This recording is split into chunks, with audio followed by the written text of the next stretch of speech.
not gotten them. We also have joining us is a member of the foundation and also an associate of David Daudu and Co, who is also has a passion for issues concerning cybercrime and technology, who is another person than BENEDICT. DAUDU, I understand you'll be joining us online from Lagos. So as and when he joins us, I proceed to invite our lead presenter, my Lord, to kick off without any further hesitation the paper presentation on this topic. Let us give him a round of applause as we start the paper. Thank you, my Lord. Over to you.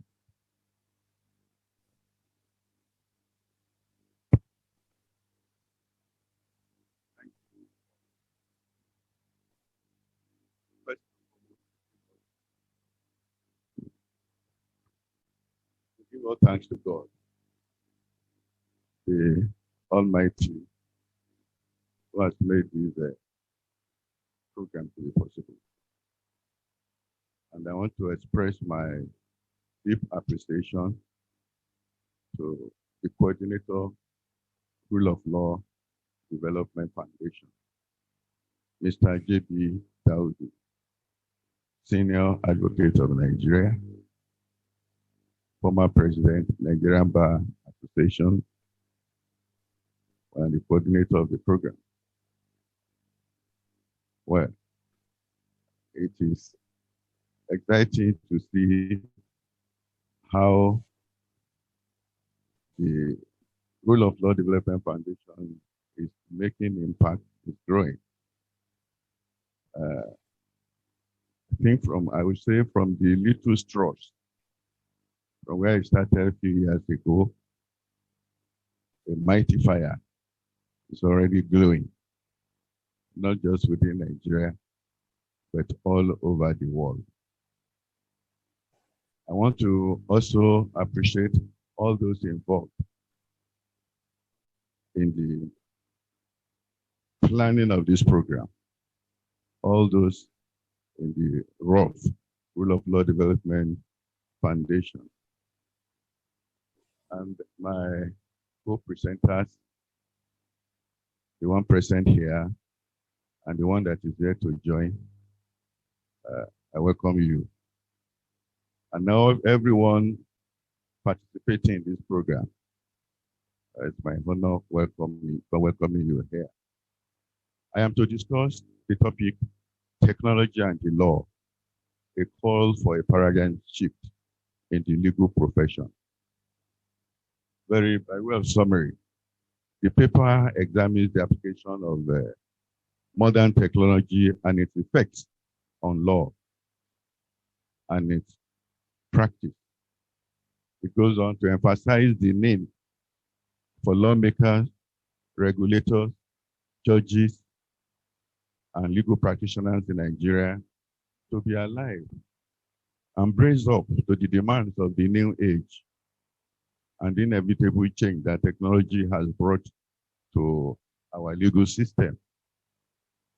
It highlights the opportunities and challenges that technology creates for the legal profession. And it enjoins the lawmakers to ensure that our law keeps pace with technological development. It advocates a kind of paradigm shift in our approach and attitude to technological development.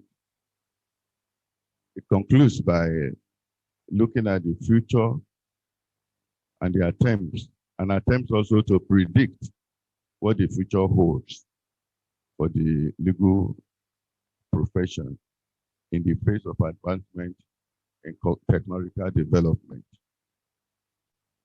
I look at first and foremost what I call the new age of technology. The fact remains that the world we live in is a changing world. It is a world that has undergone a series of stages and phases. One thing is clear, At each stage of human development, there is always one item, one invention that dominates the world. For instance, we had the Stone Age. That was the time stone dominated the world. People lived in caves. Stone was the means by which fire was made. Stone was the means by which animals were killed. We had the Ice Age. We have the Industrial Revolution age, and so many other ages.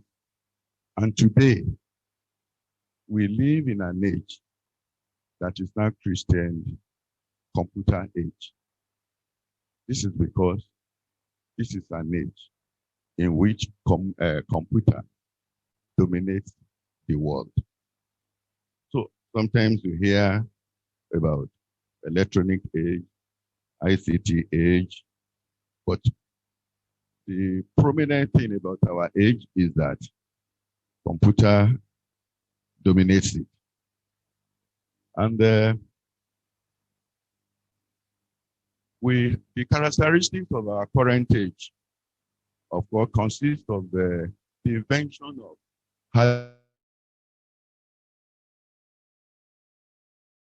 and storage, processing, transmission and retrieval, and presentation of information. They also include communication and computing equipment and programs such as satellites, transmission lines, modems, routers, the internet, the intranet, email, wireless networks, cellular phones, iPods, digital cameras, iPads, smart card readers, and other operating systems and applications. These are the things that characterize the current age that we call the computer age. So undeniably, in the last few decades, the world has witnessed astonishing growth in computer technology. And in a way, we can rightly say that computer has revolutionized the world. It has launched the world on what we call information highway. It has defined how computer now defines how we work. As a matter of fact, computer now defines even how we think, such that the world now has not remained the same again. Increasingly, and in an unprecedented manner, information technology continues to transform the way we function as a society. Computer technology has now shaped how objects are designed, what information we receive, how and where we work, and who we meet, and who we do business with. That is how computer has dominated the world.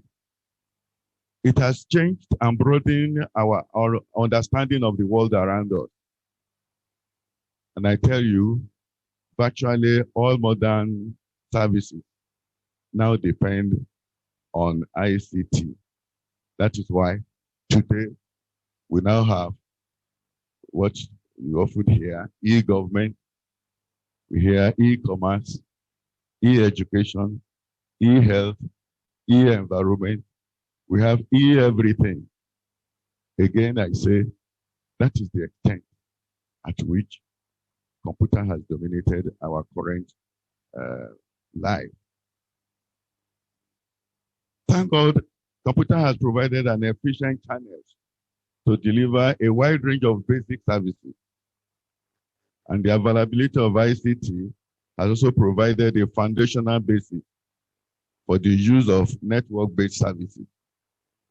We now live in a world where emails have displaced traditional letter writing.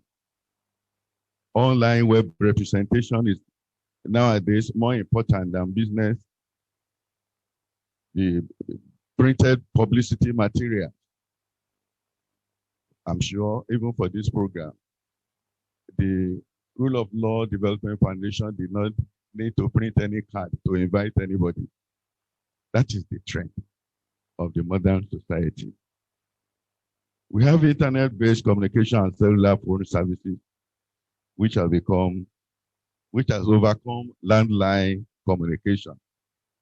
To bring home my point, to demonstrate clearly how the world is now being controlled and ruled by the computer. Look at the postal system. When I was young in the village, if a letter had to be written and posted from my village to Kaduna, perhaps it would take about 2 weeks to be delivered. But what do we have today? We have so many applications through which you can send messages, send letters, take email or SMS, for instance. You write an email and you transmit, and it is delivered instantaneously.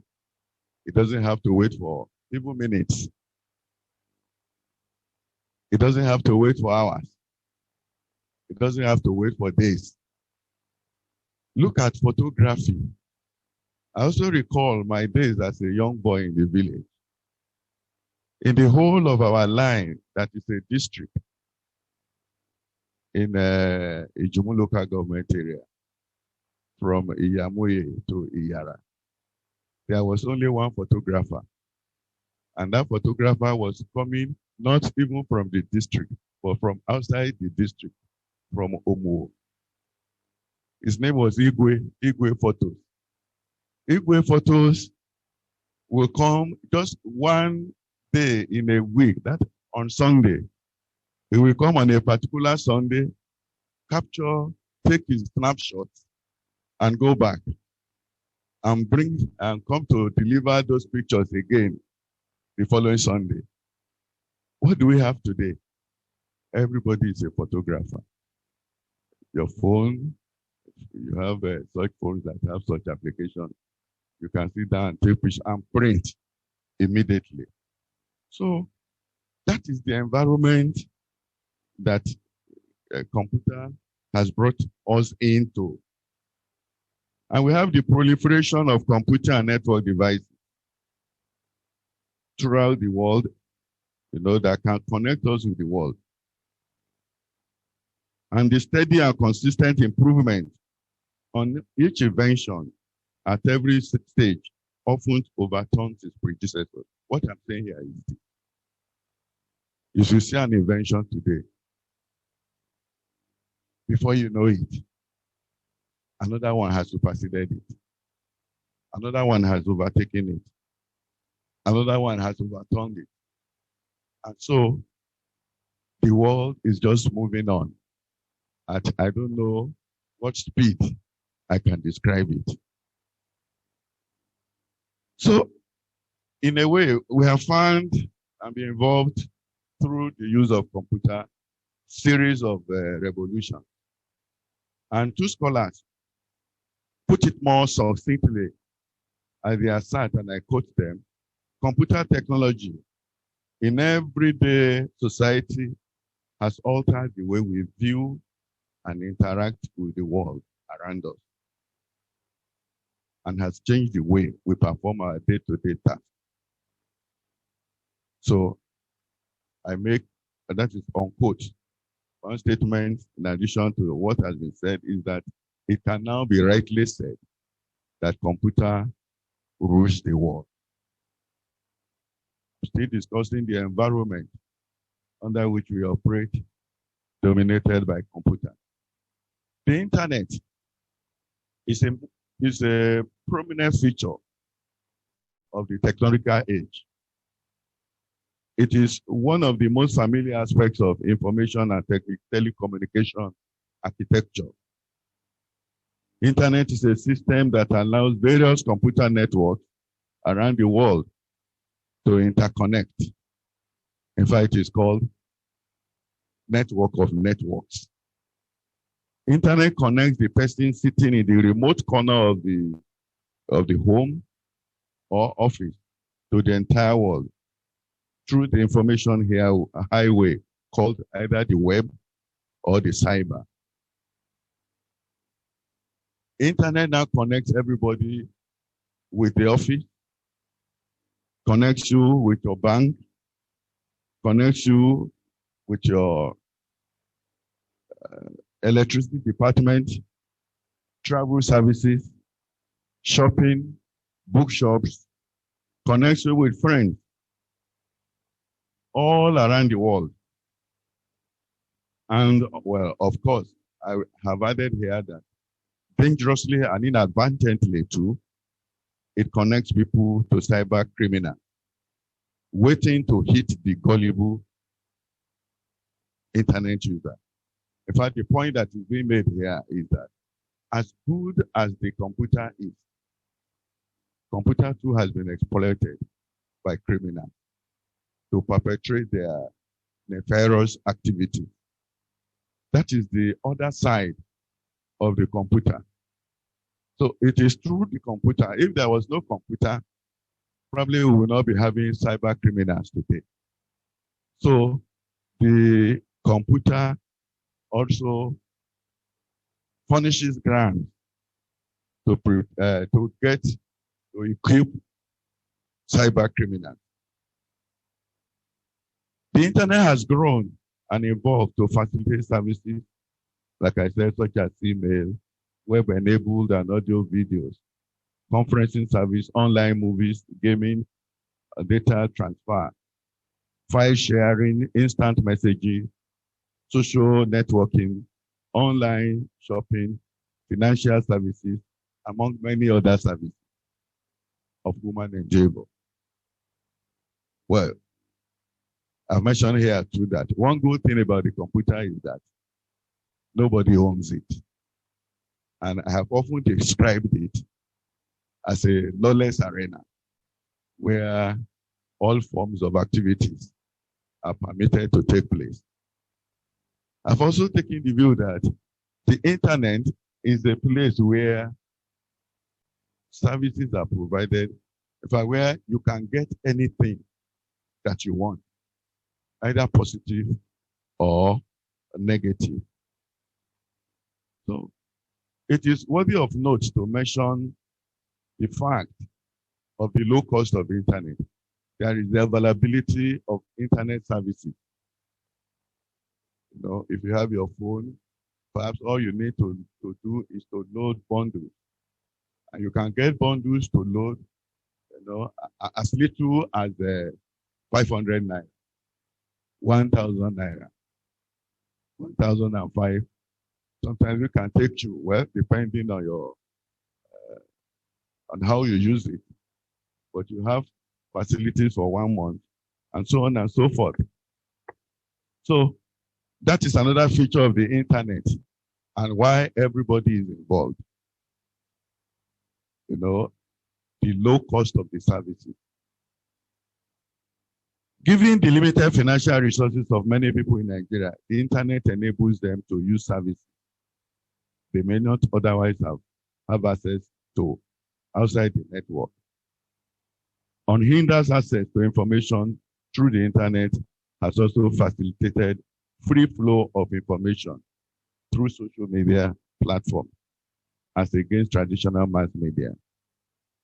And I want to add here that it has also facilitated transmission of what we now call fake news. So we have the environment of technology being created in the picture I have just painted. So it is in this type of environment that lawyers and judges, members of the legal profession, are expected to operate.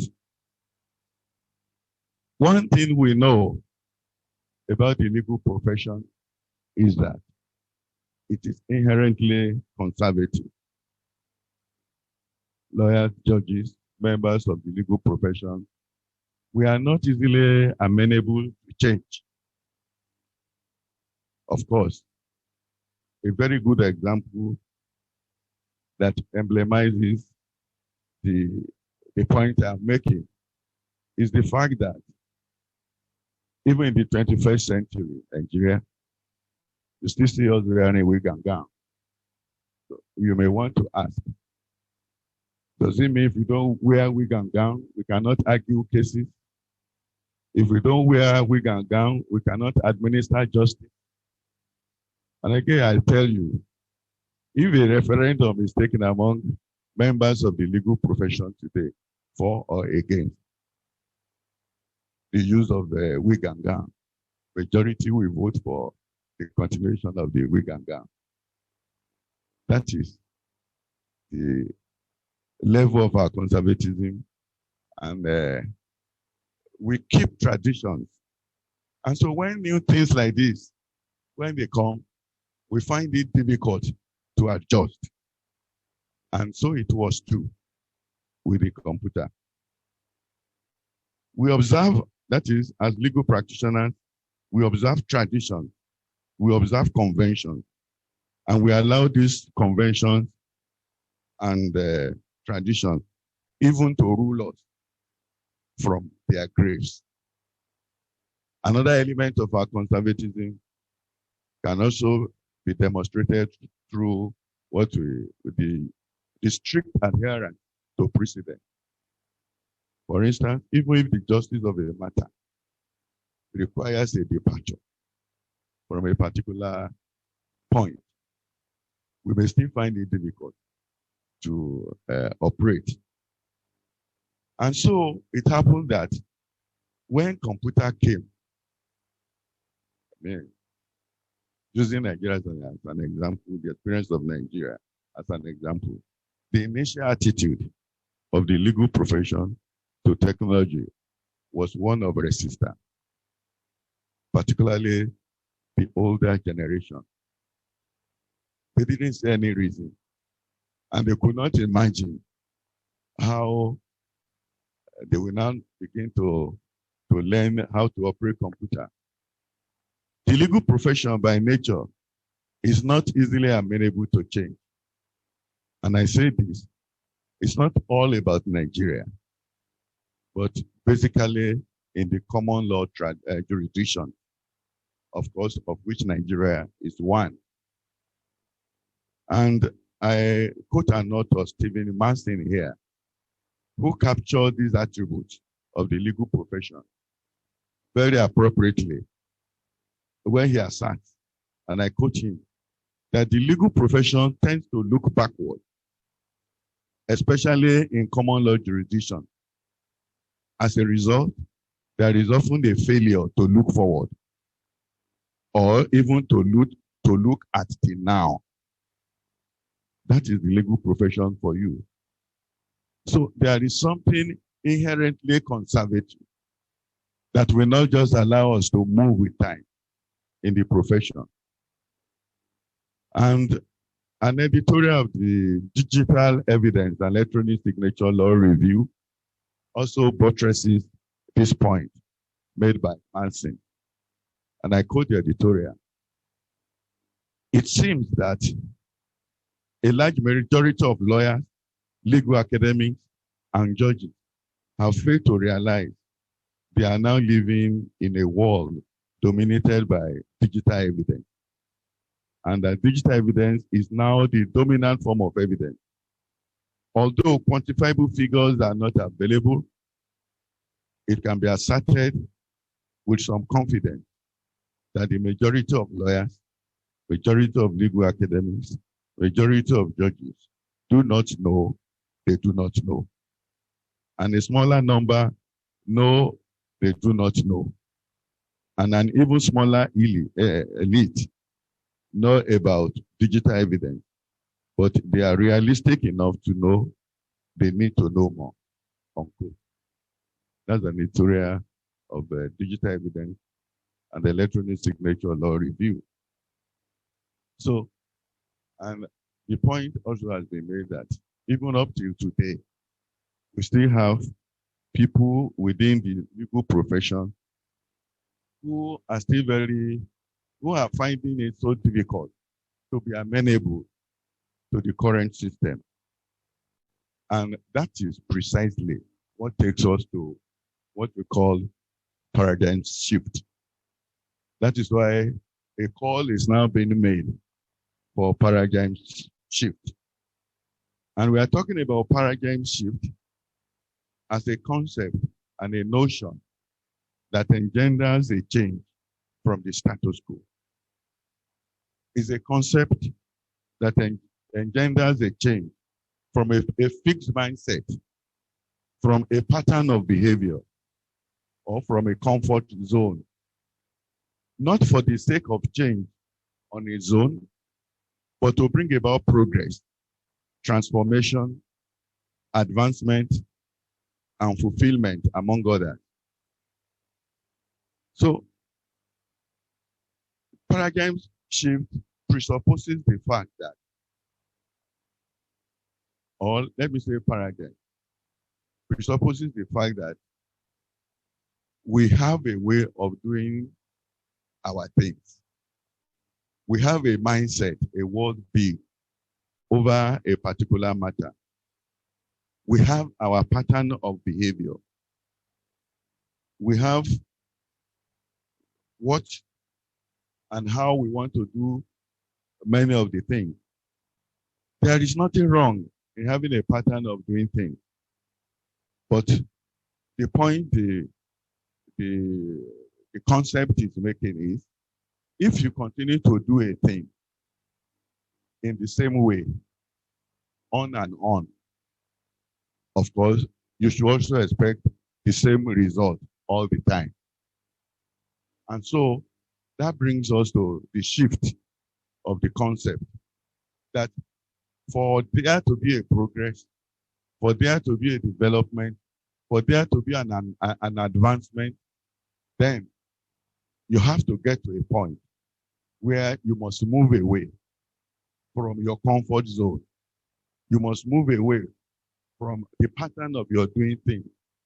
You must move away from your mindset and come to a new life.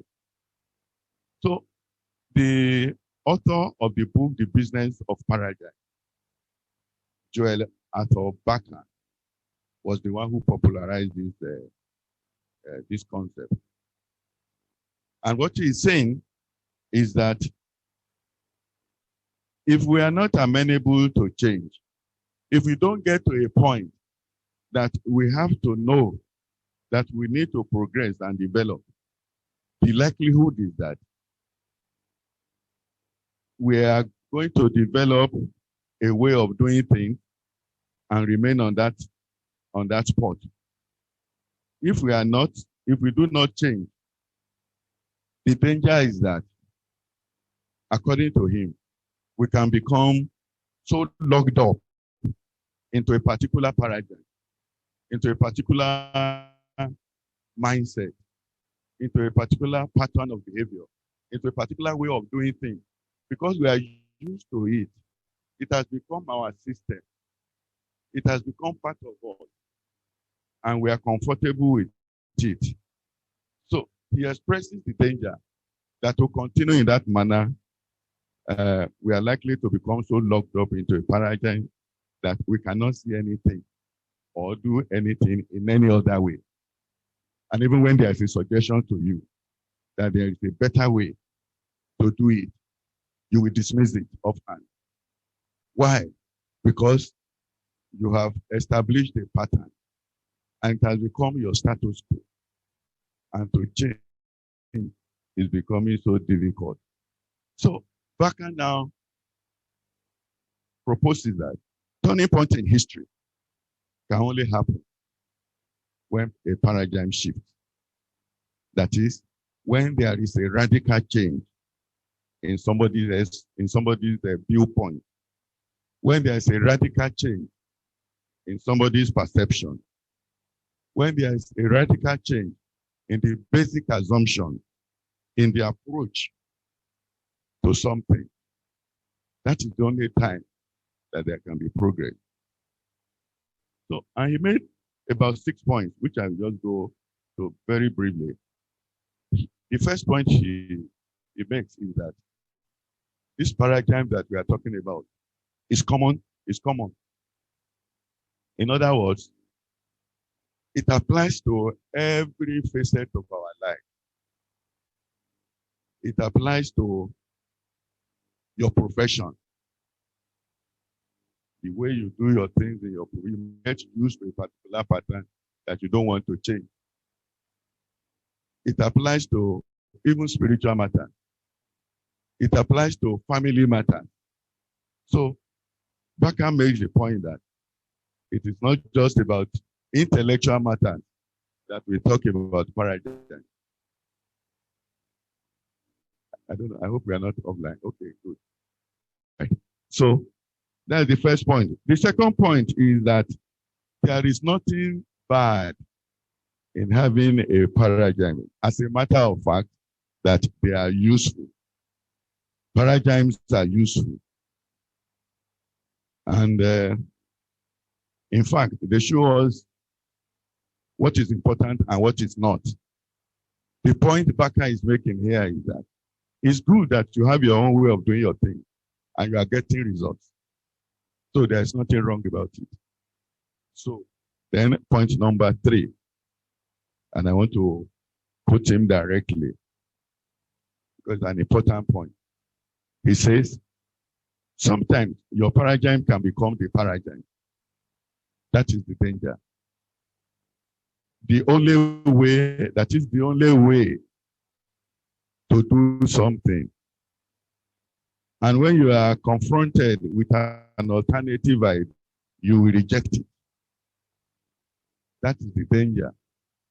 Hold to a particular way, to a tradition. Now, he says that one can lead to a nasty disorder.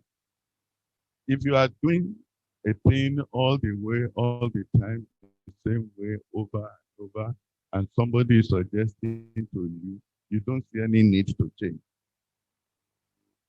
Baka says that is a nasty disorder. And he calls that disorder paradigm paralysis. Paradigm paralysis. As a matter of fact, he describes it as a terminal disease of certainty. You are so sure of yourself. That type of disease is very easy, very easy to get. And that many institutions have actually been destroyed by the fact that they were not ready to change. Baka uses the example of Swiss watch. I'm sure we still remember the type of watch they were using in those days, where you have to be winding in order to get everything in the morning. You take a time came when the Swiss watch company was supposed to shift and move with time. There was the battery application, wristwatches that can use battery. Instead of Swiss watch to change into that new development, it refused. And what happened? People abandoned that type of watch where you have to be winding. How many of them do we have today? And Baka says that was what destroyed that company because it was not prepared. It was not amenable to change. Even when change came, the companies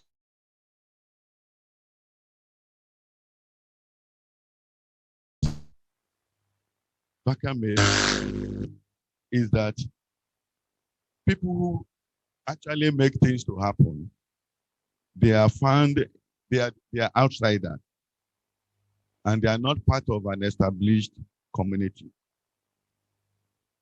And the 5th point he made is that those practitioners of old paradigm who choose to change to the new paradigm early enough, they are courageous people. That is the point about paradigm shift. Because you are used to what you are doing and you are not prepared to change. It takes a courage for you to move away and change. Because you see, the evidence provided by the new paradigm does not prove that they should be doing what you are doing. I mean, for instance, somebody who says he's too old to learn computer. Another one who says, well, I can learn it in spite of my age. There is something courageous in the I can change. And so a core factor in moving away from a pattern of behavior is courage. So we need courage to shift from our paradigm. And he made the last point that, which is a very important point, that you can choose to change. You can choose to change your rules. In fact, he says, there is nobody that is too old to change.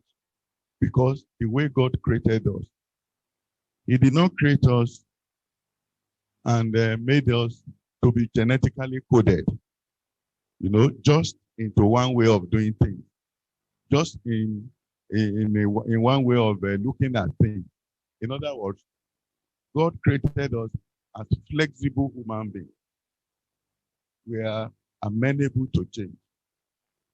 But that is a fact that we miss when we refuse to change. So you can choose to see the world in a new way.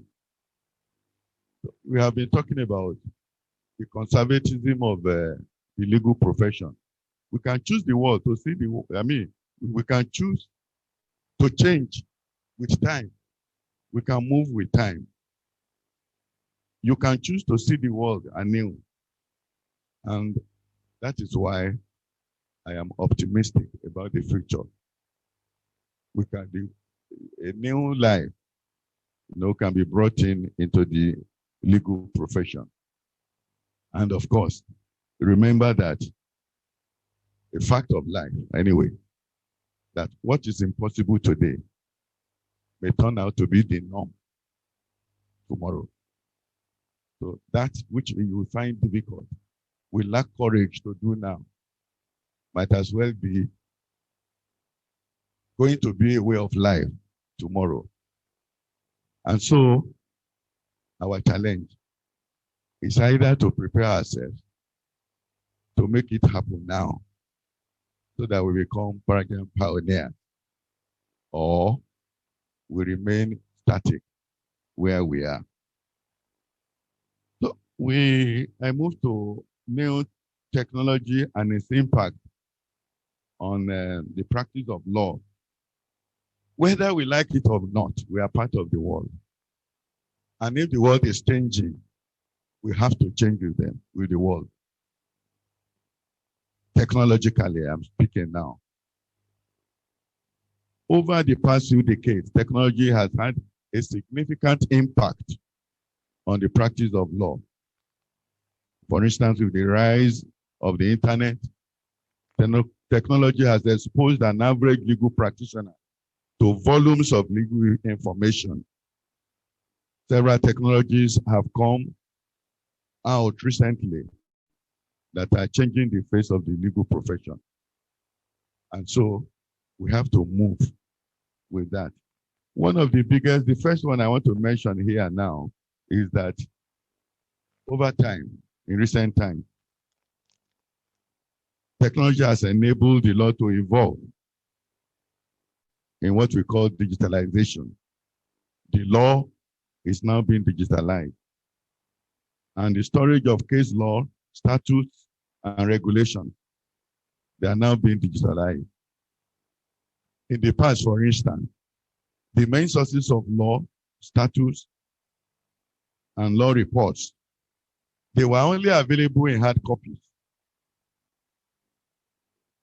But today, we have access to them in unrestricted manner.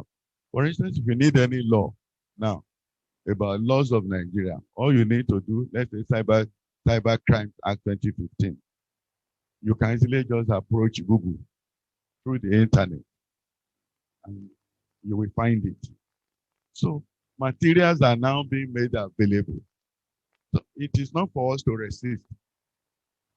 It is for us to join in and key in into the wave of new paradigm.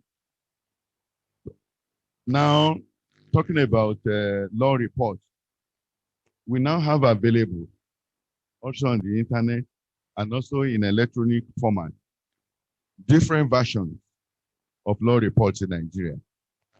We now have Law Pavilion Electronic Law Report, Nigerian Weekly Law Report. We have the Legopedia. We have all the Federation Weekly Law Reports. We have the Judy Electronic Law Report and many other law reports in electronic format. So if these are available, who are we not to join in the race? The availability of these materials in electronic format has also simplified research and enhances the performance of legal practitioners. You need a case, and you have the Law Pavilion. So maybe to support the case you are handling or the judgment you are writing. All you need to do is only press button and get to, if you, for instance, you are writing a ruling on bail now. If you just press on the platform of Law Pavilion, bail, it will give you 1,000 and more of cases on bail. It has simplified. In those days, you will have to go to the library, hard copies, looking for one law report or the other, flipping pages after pages. And I remember when we were in school, many of us were almost sleeping in the library. And let it not be that the particular law report you are looking for, one mischievous student has found it and even turned that page away. And now you become helpless. That cannot happen under the new age. Press button, nobody can tear any page from the Law Pavilion. So then we have the rise of smartphone technology, tablets. Legal practitioners have access to quantities of legal information at their fingertips. So these days, there are various apps that you can even download that will allow you to even ask legal questions. You just ask, you have a question, just ask Google. And sometimes those questions that you are asking, the person or the answer you get, they are not from real human beings. They are from machines. So in other climes, the law is developing in a way that even lawyers, they now have virtual offices.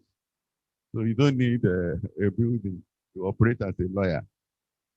That is, again, the effect of technology for legal practitioners. In the courtroom, the legal practitioners are now compelled to demonstrate computer-generated evidence. Evidence is now located in computerized and digital devices, such as telecommunication, electronic, multimedia devices. We have all those word processing devices that are now available. And I move to the age of technology and even the administration of justice and interpretation of statute. The new technology too, has brought in new things to us that the legal profession must be dynamic enough to move and be amenable to change, even in interpretation of statute. All it demands of us, is proactive responsiveness to the needs of the society. And I want to cite two examples here, which gives me a great delight. They are decisions of the Supreme Court and the Court of Appeal. They demonstrate sufficiently and increasingly the fact that our courts, we are now beginning to see the need to move with time and shift from our paradigm. The first case is the Supreme Court case of compact manifold and Energy Services Limited versus Pazan Services Limited. In that case, the Supreme Court held that a hearing notice transmitted to the GSM number supplied by a litigant or his counsel now suffices. So if you sit down there and you are expecting hard copy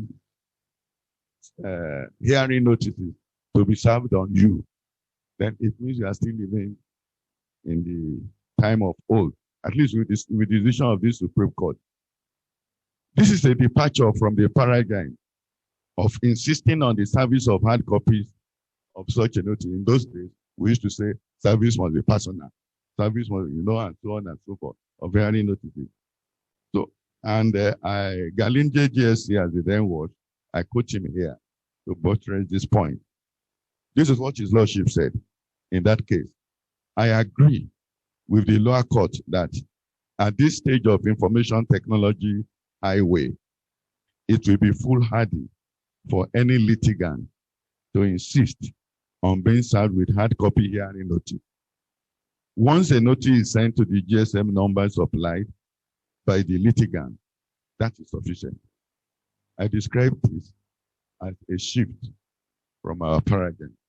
And in my own court, with due humility, I've taken advantage of that to see that hearing notices are sent electronically, either through WhatsApp, to GSM, to the numbers of the telephone numbers of the lawyers involved. So another area of a shift in the old paradigm is also found in the cost treatment of the meaning ascribed to documents. That is another area I have seen a movement from the times of old.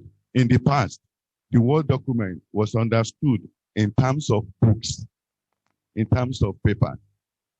And once something was not written on paper or did not appear in a paper form, it was not considered as a document. And so it was, that is, in the times of old, when the Court of Appeal, a case came before it, and there was the need to tender a video cassette. And the Court of Appeal held that a video cassette was not a document under the old Evidence Act, because that video cassette was capable of showed that there was a motion and moving pictures on a magnetic tape and not a paper. That was how document was treated then.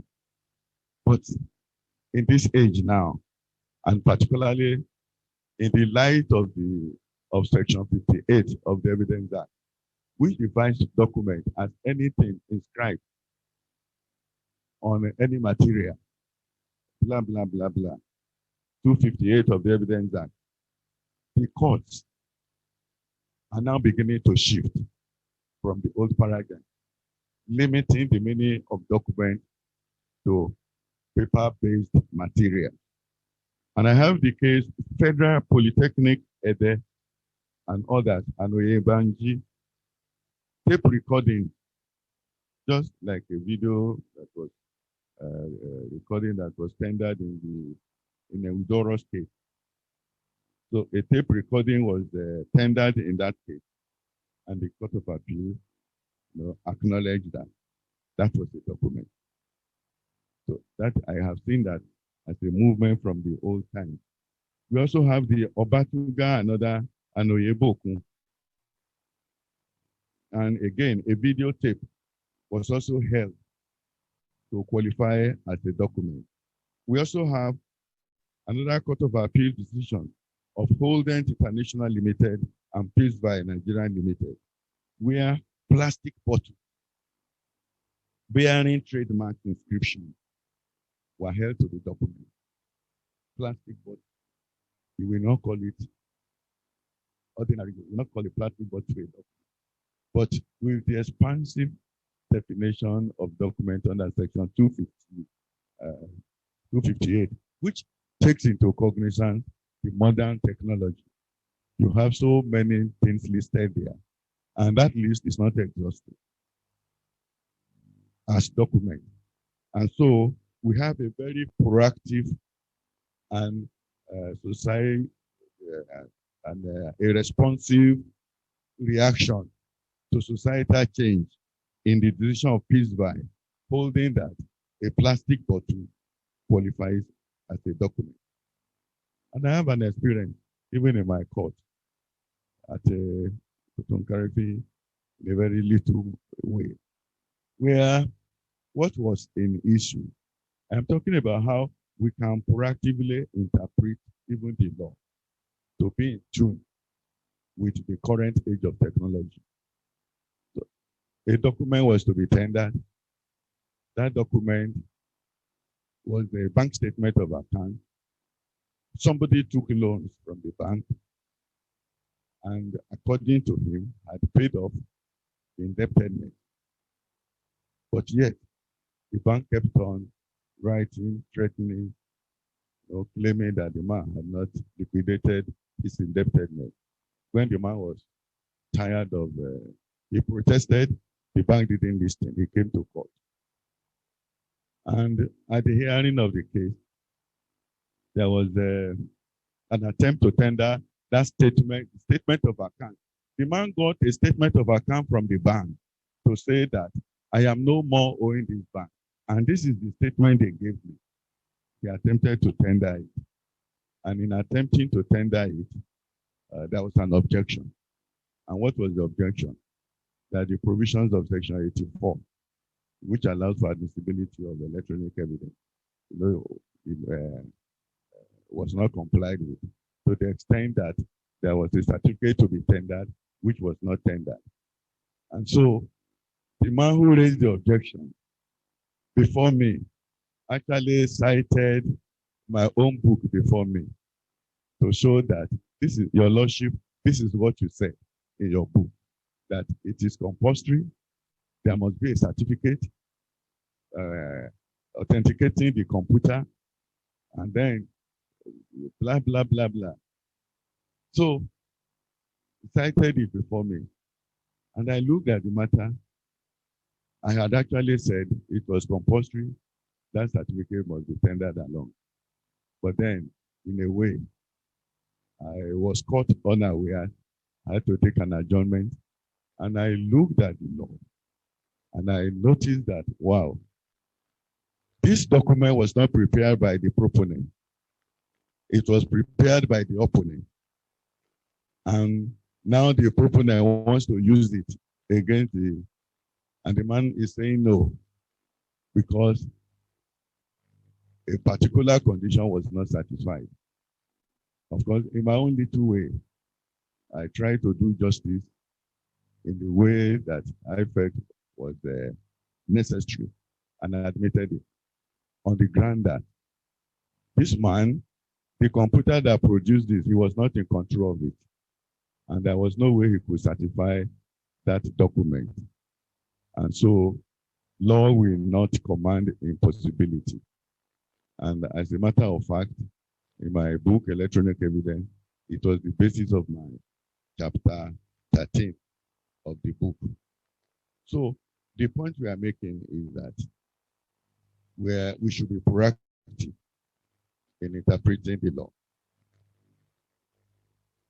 50 minutes. Okay, so I have 10 more minutes. That's quite a time. Thank you, Paul. So now, technology has offered so much to the judiciary. And that is the next point. The more reason why we should embrace it. It has brought about globalization. It has brought about transparency. It has brought about speed and what have you. And other things, more specific advantages of technology to the judiciary include text creation, storage, and retrieval, through which we can create text. Another advantage, recording of proceeding. Although a climb, in our own climb, we are still very backward, to the extent that we still record our proceedings in longhand judges and magistrates. We still record proceedings in longhand. These are a clear evidence of our backwardness, and it shows that we still fall behind the age of electronics. By now, we should have transcription machine that should be recording our proceedings. Voice recording machine to help reduce the stress of having to write in longhand. Technology has brought about virtual sitting and video conferencing. And of course, as you know, this is one of the consequences, at least in this part of the world, of the COVID-19 pandemic lockdown. Everybody was locked down. Proceedings in court had to continue. And so a device had to be made. And we now have virtual sitting, video conferencing, and virtual hearings and video conferencing. They are innovations in this part of the world. And of course, I am aware the practice has raised serious constitutional questions. However, it appears we got a tacit approval of the Supreme Court in the case Attorney General of Lagos State and Attorney General of the Federation. The Apex Court, by Roldf JSC as it then was, held that virtual sittings as of today are not unconstitutional. Well, it is noted here that the case was not heard on its own merit because it was withdrawn and struck out. Accordingly, the Supreme Court did not have the opportunity of elaborating on this point. But I have cited about 3 cases there of the Indian experience where video conferencing, virtual sittings have been held to be constitutional and be in accordance with the Evidence Act.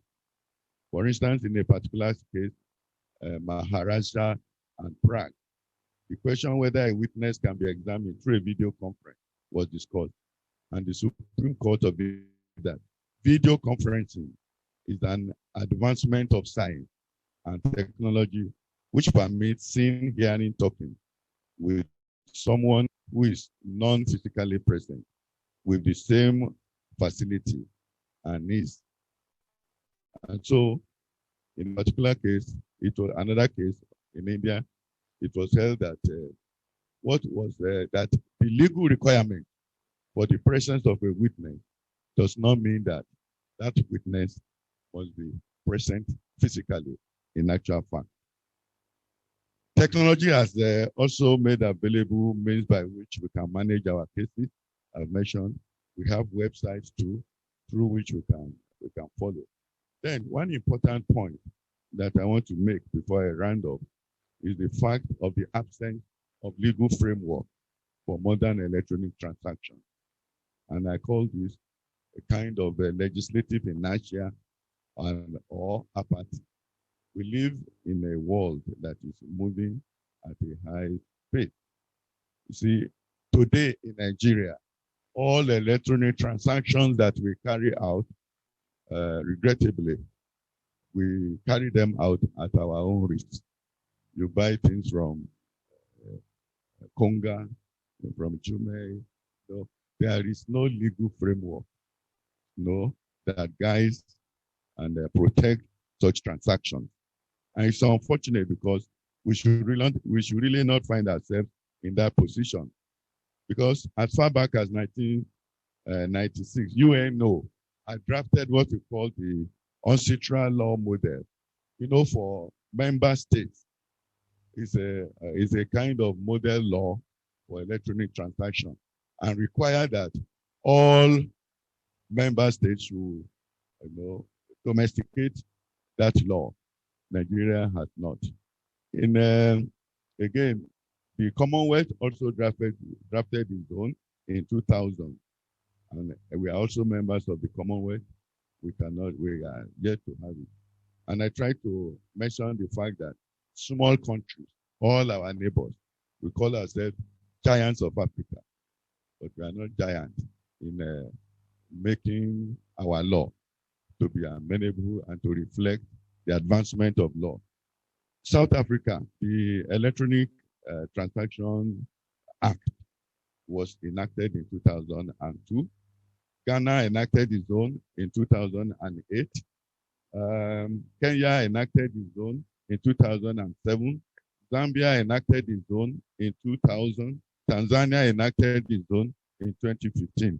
Nigeria is yet to enact its own. It's a question that no answer can really be given, except to say, like I said, to describe it as our legislative inertia and that kind of a thing. So all we have in our law is Section 84, which the world has moved beyond Section 84. So, but that's what we still carry out in Nigeria. And look at the argument in respect of cryptocurrency, you know, where the truth is there is no legislative or regulatory provision for that type of operation. So there is a lacuna in our law. But then that lacuna can be filled by our legislator. So we have all these that demonstrate that our laws are not reflecting the changes in the society. And I hope our National Assembly will look into it. And here I conclude. What the future holds. It is appropriate in concluding to look at what the future holds for the legal profession. Here, I venture to identify 3 trends that will shape the future of the legal profession in Nigeria. First, I envisage that technology will continue to play a greater role in legal practice and administration of justice. Technology will be available to the current generation of lawyers and judges in advanced form to do their jobs more efficiently, more effectively, as I've stated earlier. And the legal profession to be steeped into, as the legal profession is known to be steeped in conservatism and many cherished traditions. We have to appreciate, nevertheless, that the world is not as static. Things are changing at an unimaginable speed. The practice of law, administration of justice, therefore, should not allow them to change to the past in a world that moves like an ever-rolling stream. Like everyone else, members of the legal profession, whether practicing at the bar or sitting on the bench, must upgrade and reinvent themselves throughout the careers to remain relevant, and that they have a duty maybe to demand that lawyers, by training, must be computer literate, because that is the only way we can move forward. My second observation is that there's going to be increasingly the legal profession will be increasingly internationalized on account of globalization phenomenon. The world today, we used to call it a global village. You know, a global parlor. Today, I say that it has become a global palm. You can put the whole world on a tablet on your palm and do anything with it. And my third point is that there is also now a gradual rise to artificial intelligence. This is another new trend, and that is one thing we should be expecting. And the artificial intelligence may completely change the face of our legal practice. And recently, we have a company that developed an intelligence that can now begin to draft even agreements. So some firms are even trying to develop intelligent contracts that can alter themselves.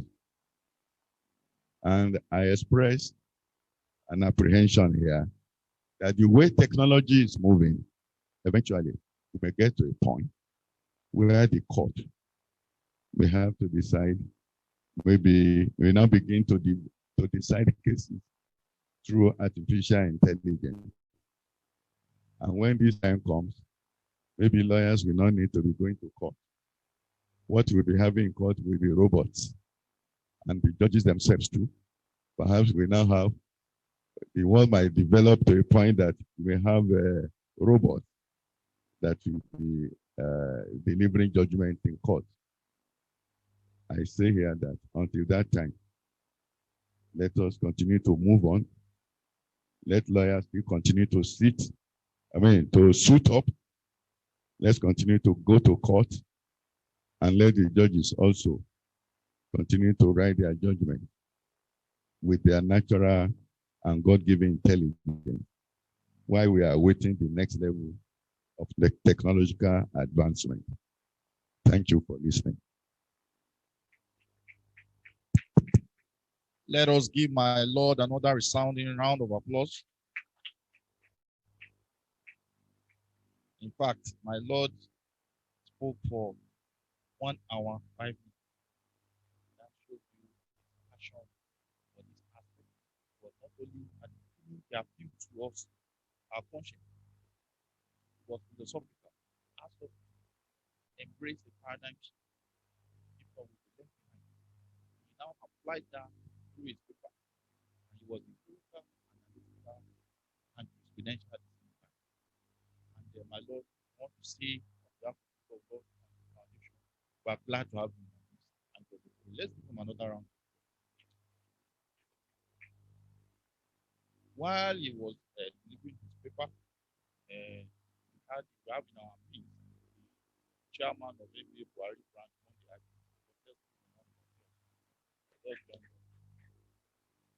and we are now moving to the second paper presentation. But before that, I wanted to just quickly do something for a minute. As you all know, David DAUDU and Co. and the Dr. Foundation included a football team who participated in the Abuja Lawyers League. And some of them have attempted to present the award that was given to coordinator briefly. Thank God we have technology with us and the coordinator is there. So can we quickly, in 2 minutes, present the award to the coordinator? Simon, I'm made to understand that we also had some nominations of awards. Salami in the office was nominated for Young Player of the Tournament. And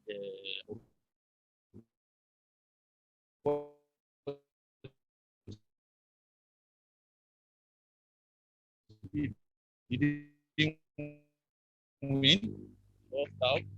And I was also nominated for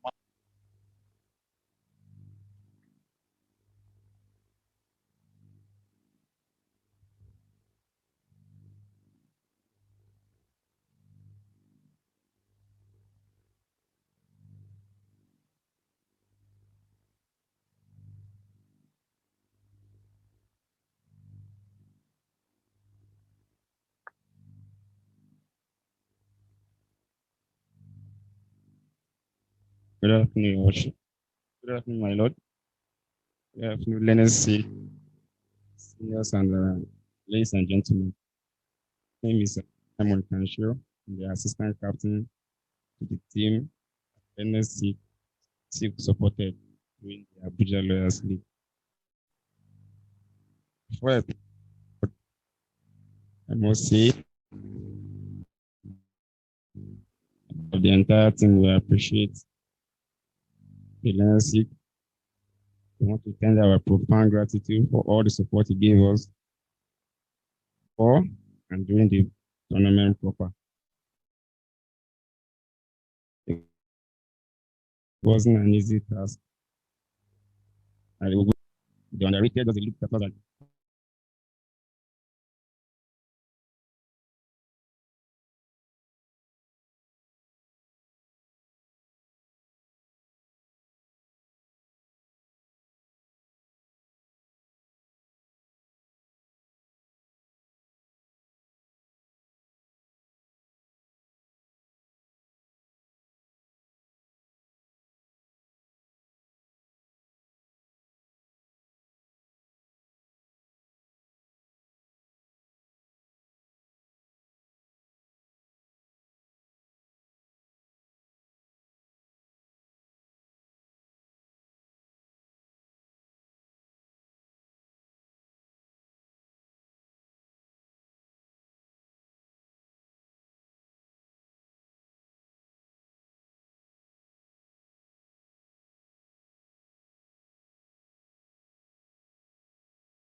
our voice did very well. Thank you all. We are ready for next year, inshallah.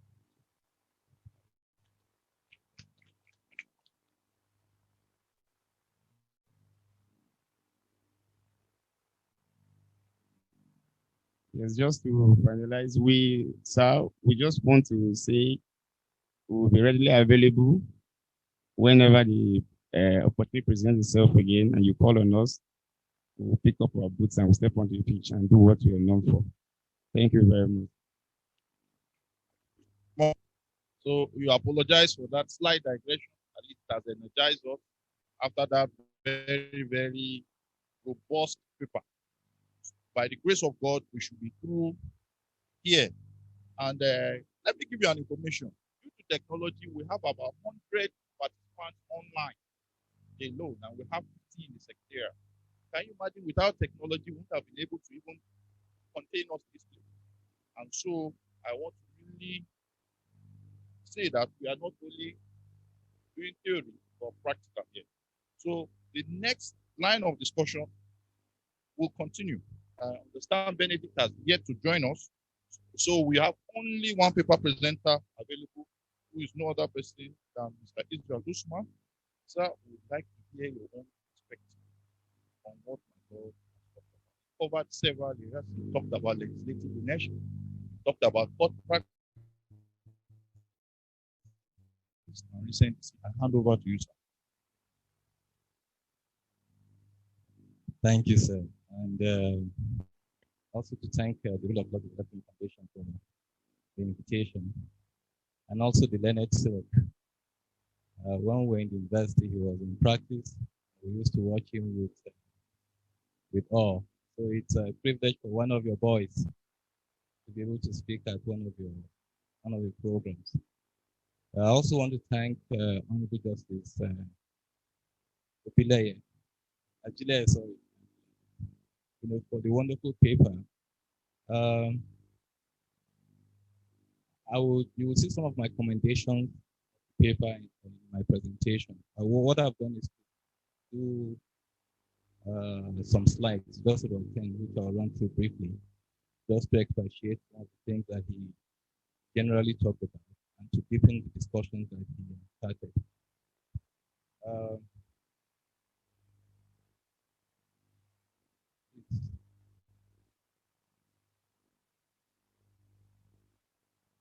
Sorry, to avoid technical problems, I ask that mean to help me share this slide. So on the outline, slide 2.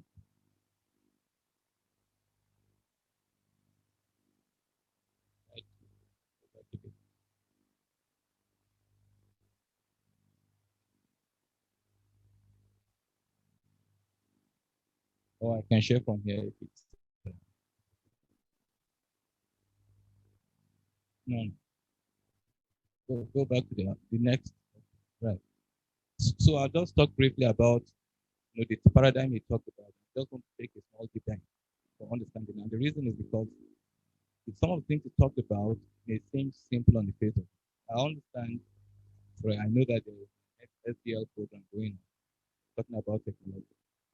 But the experience I have and the impression I have is that most people talk about technology and the excitement in terms of usability, ease of use, and some of the advantages. But it's a bit much more than that. And some of the things that he mentioned shows that there are deeper issues, just implementation, law, etc., etc. So I just want to point out some of those things briefly, just following some of the points he made in his paper. Next one. So the issue is where are we now? Just for you to understand some of the problems and why the shift is going to be difficult and it's not going to be easy. So it's not going to be easy.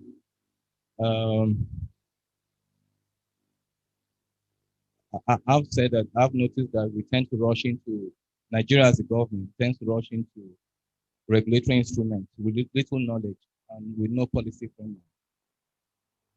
We just wake up one day and there's a policy or law, some sort of bylaw or regulation on an issue. There's no consultation, no policy, not even policy objectives.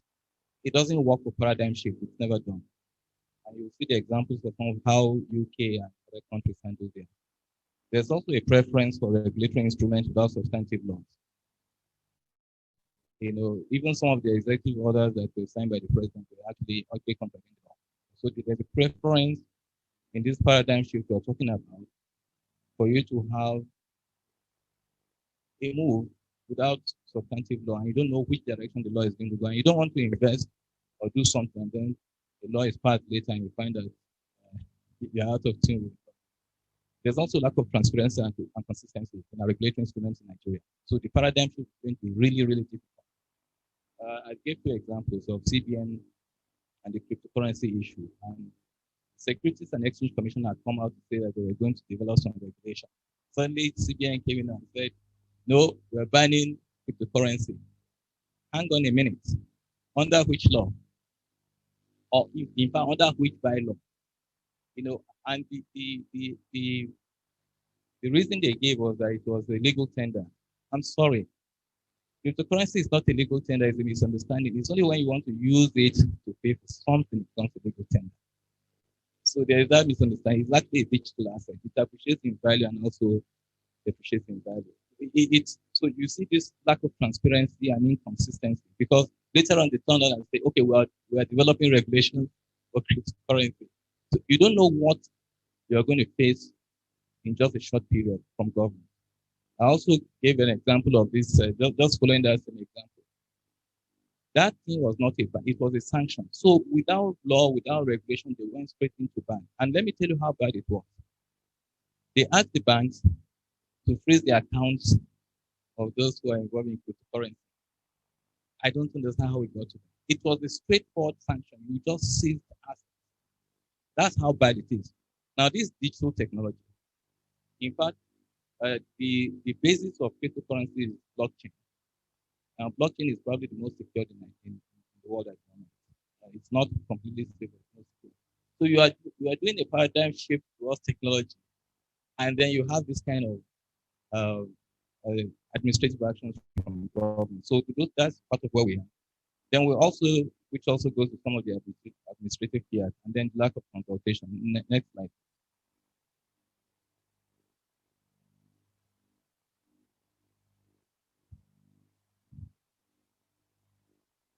Now, we also have abuse of powers in regard to technology. So as we go into this paradigm, you are going to have one minister wake up one morning who does not understand what he's doing or what we're talking about or what he's invested, and then he's going to abuse those powers. And one of them is, as we saw very recently, the ban imposed on broadcast media, in regard to Twitter. There's no way I can explain. We just don't understand what Twitter is or what OTT is. And also some of the penalties imposed for some of the media coverage. I think one they said there was an interview granted to somebody and then suddenly they finally. It's horrible. So this paradigm shift we're talking about is a very complex issue, but where we are at the moment even makes it more difficult to do the transition. Then I'll give examples of some of the problems we also have in the judiciary. And the first of them is misunderstanding and conceptions in decisions. So as we do, and I'm glad the Lord in his book, I try to place his paper and his book in context. When we're doing transition during the cycle, there were a number of books, articles that helped us to transit, to understand what was coming up. The same thing when we had the bank restructuring also in the early 90s. Now this paper, which I call the policy paper, deals with an overview of where we are and where we need to be. Now, but I need to explain where we are in the judiciary in terms of paradigm shift on this technology as applies to. So I saw some of the decisions, and luckily in one of his books, he gave the second one on compendium of cases. Very, very enlightening. In fact, what we did in that book, Milord, was to summarize and analyze each of those decisions. There is no better book that has that, as far as I'm concerned. It was quite In fact, there are certain things I saw which I had not seen in those decisions. So it was your book that brought that for me very clearly. Now, one of them is the misconception between, they said, in serious cases, they said, internet evidence, etc. There's a difference between internet and World Wide Web, which is the web pages. So obviously, even the Supreme Court does not understand the difference between the World Wide Web and internet. Internet is just the link that you have to other computers. It's not the page.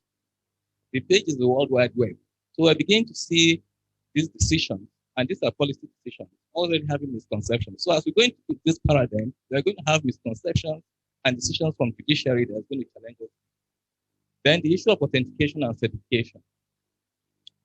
You know, the word authentication is used in IT. It's not used lightly because you are farming something, and we have procedures and licensed people certify documents and authenticate that what you have on the website you have and the email you have is actually an email and proper email. However, it does not, certification does not mean that the contents are true, right? But you have decisions now from the court saying that the documents are trustworthy. Whereas what the law is saying is that that document exists. But as to the truth of the content, that's the different thing entirely. So we're beginning to see misconceptions also from the Supreme Court. So, and I give an example of what all certification authorities that issued digital certificates in regard to documents online that is from this website actually, and that the website is correct. Otherwise, somebody will create a website, JB and Co, and place some documents there and then print them out. So each website needs to be certified, and it's not something you do the way we're trying to do in the Evidence Act. So we're really far behind in those instances. And then in regard to the online proceedings, the practice directions that we saw from the Supreme Court, I think again the excitement about technology took over, and I don't think there was consultation with technical people. For example, you want to do online proceedings, who is in charge of recording? How do you transcribe? How do you do record of appeal? You know, when you get a number of things. How do you tender exhibits from different locations? And there are software that do that. But you see Supreme Court talking about Zoom. Zoom doesn't do that. You know, so you can see that even from the practice directions, there was some excitement which were a bit out of place. And it's not going to take time to put in place the infrastructure needed to get this thing done. Otherwise, we just do the local Zoom that we are doing. That's not. So we see some of these misunderstandings from the judiciary. Then, in regard to the electronic voting as well, you know, they always talk about benefits, and you keep hearing the word innovation about electronic voting. You have no idea how dangerous electronic voting is, and how easy it is to manipulate, and how in most countries, like in Denmark or so, they have to have digital infrastructure nationally in houses, etc., to be able to begin to implement e-voting. Some countries are trying to cancel e-voting completely.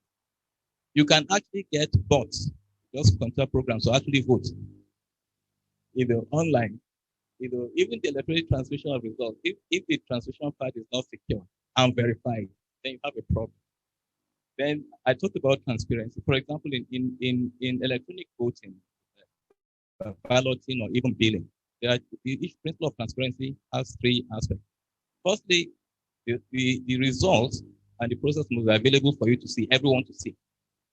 Not something INEC will hide and say, no, these are documents. It's not done. There must be transparency in the electronic process, right? It must be verifiable. People should be able to say, we want to check. And if you remember, there were instances where the court refused to grant injunction to inspect something. It is wrong. Then you are not ready for electronic voting, right? And then, of course, the third angle about transparency, that it must be accurate. Whether it's billing you are doing or data, or the three principles, they must be available, they must be verifiable, and they must be accurate. If you are not ready for those three things, don't start the electronic voting system. Right? And electronic voting system will include things like from end-to-end process, not just the card reader thing. I even had an instance about 6 years ago when we were doing election, and we asked for certified copies of card reader reports. We found that it was typed. In fact, they were missing some polling units, and some polling units were replicated, right? The judges will not understand it. So if you're not ready, don't do it. And I also think that it's wrong for the purpose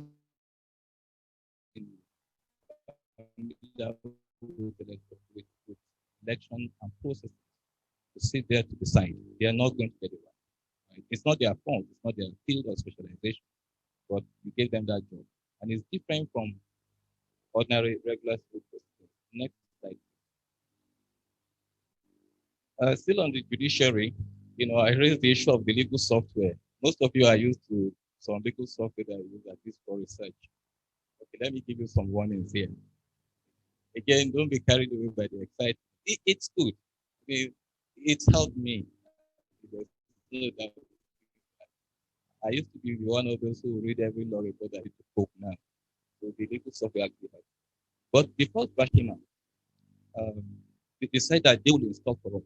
If anybody says that they are going to install a program for you, that's the right thing. In IT, we're talking about paradigm shift. All those things we take for granted. Nobody should have access to your system if they want to install a program for you. They either download it on the internet or get a CD, because they will do some configuration.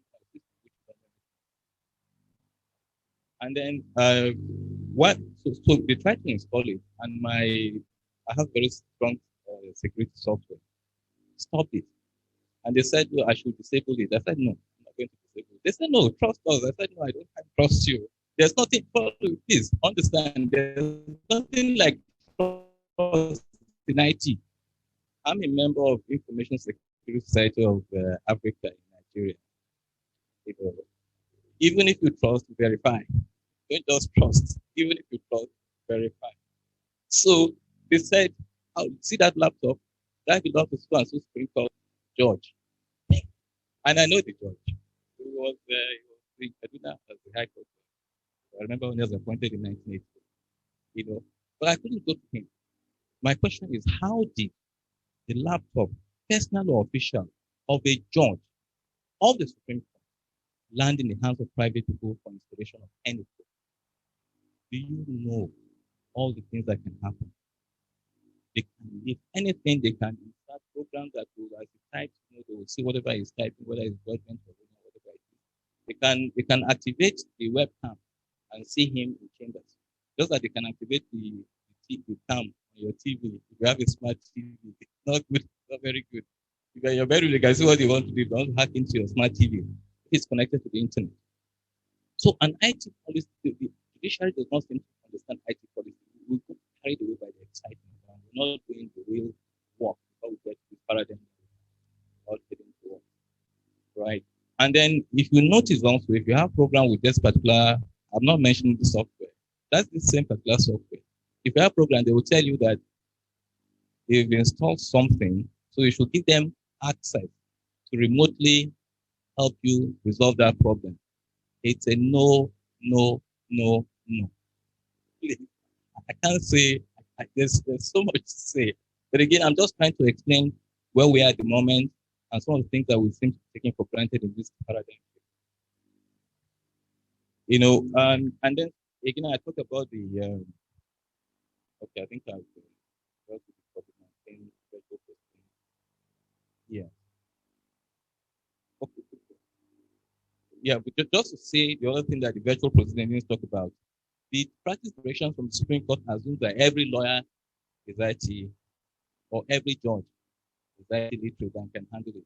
Usually, as a policy, you must have a practice in place, and even a training system. But to just issue a directive that takes effect immediately, it doesn't work. So I'm saying that from the judiciary, we need to do some more work to have this paradigm shift at that policy level at NJC. And if they keep inviting, as they do, government officials and vendors of services and technologies to come and give talks, they will get it wrong because they will sell them the wrong thing and give them the wrong information. So we need to be able to consult widely with MBA, some of the experts that we have in the next time. So I also said, as we go into this paradigm shift, please understand that Nigeria has no national cyber security, right? We have some laws, we have some moves, so to say. In other countries, you have simulation when there's a cyber attack, how to close that. Now imagine you are going to paradigm shift, which includes judges, lawyers, etc. Somebody hacks into Supreme Court system. Where are we? Because we don't have a national security cover. You can't do that. There are things to be done before the paradigm. You know, or somebody takes out CBN or the banking system. One individual can do that. In fact, one of the problems we've had in the information security society is you don't get to hear reports about these cyber incidents in Nigeria, particularly from the bank. But we know it's happening, right? And everything looks, it's not true. So we just couldn't save all sense of security. So these are some of the issues that we have. Then again, where we are today, no matter what technology you have, as a lawyer, as a judge, or whatever it is, in today's world, somebody say, oh, national security, clamp down on you. Somebody say, oh, public interest, clamp down on you. Somebody say, national interest, with no definition. Right? So as we go into this paradigm shift, these are some of the things that we need to take care of. Next slide. I'll be through very shortly. I thought I'll just take about 10 minutes. So what's ahead in technology? Next slide. Next slide. What's ahead in technology? We talk about 5G. Again, there's a big misunderstanding of what 5G is. The most common was when they said COVID and all of that. You know, people didn't understand things like ionizing radiation, etc. You know, there are a lot of studies on environmental and health factors. In fact, they are built into the standards of 5G. 5G is a standard. You know, the second generation was just for 5,000 pages of things to be done, how to do things and what not to do, and the security issues involved. The same thing with 5G. But where 5G is different, it's still being developed even at standard level because there are different releases, right? But it has too many applications far beyond just mobile services, right? We're talking about at the moment about 5 billion devices connected globally at any point in time. When 5G really comes, we're talking about like 20 billion just connected. And they do all kinds of things. Outside of mobile services, you have telemedicine. Somebody can operate, the doctor can operate with a robot from his house and operate the patient. Those are some of the applications. So 5G is a bit more than that. So we need to understand what's coming on ahead. We need to understand as lawyers and also for the purpose of our practice because there are lots of opportunities in my view. And not all are really difficult to understand. I keep saying that if somebody like me can do IT and telecom, anybody can do it. Then there's open banking coming on, and CBN has talked about it. Open banking simply means that all your transaction details and all kinds of details that you have in one bank are available to other banks.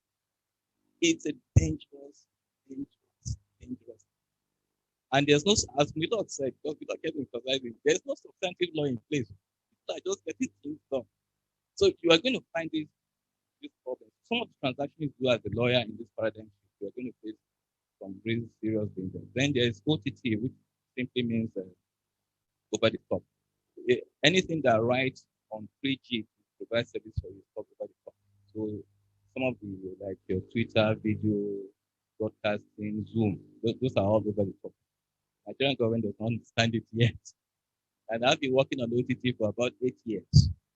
You know, and some of the developments. But it's going to work out soon.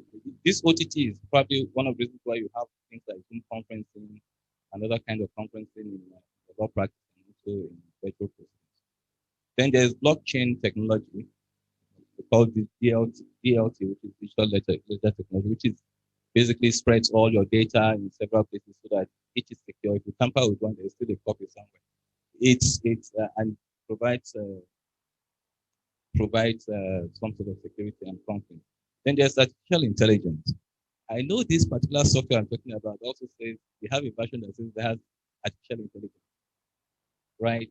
Firstly, I'm not sure there is a good definition of artificial intelligence yet, but in concept, artificial intelligence will take decisions for you, not just search a wrong.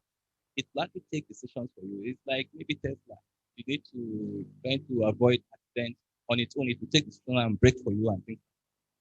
Now, that software doesn't do that as far as I can see, right? But when those software actually become operational, they can actually take decisions. Now, far ahead in the future, you're not going to need judges. Sorry, you're not going to need judges because artificial intelligence will possibly, conceptually, take decisions and resolve matters based on data and input. So you can see how what paradigm shift is going to look like.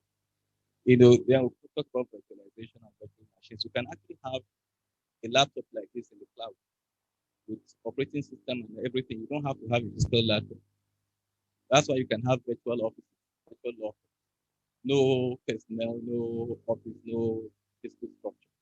That's the kind of paradigm we're looking at. We're also looking at platforms, which is very similar to virtualization. And also the expanding forensics. Today people talk about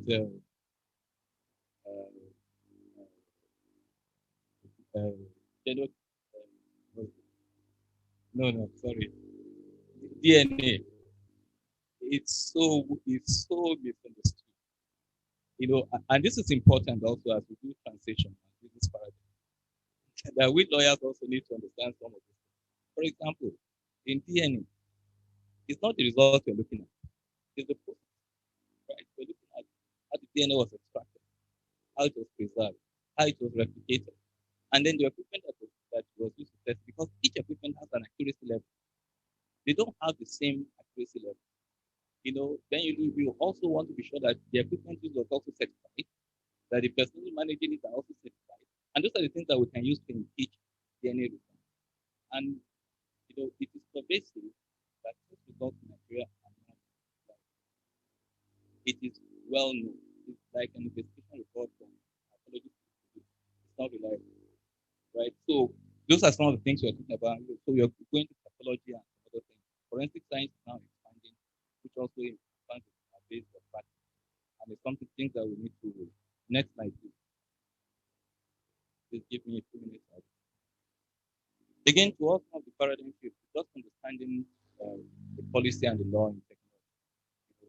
Now, I said earlier that there's no policy framework for getting anything wrong. Right? Now, this slide is the example or my idea of what the policy is. That's the way. First of all, a policy is a document. It will look at all the problems, all the challenges, or even if there's no current problem, we're looking at the paradigm, looking at the future, you say, where do you want to be?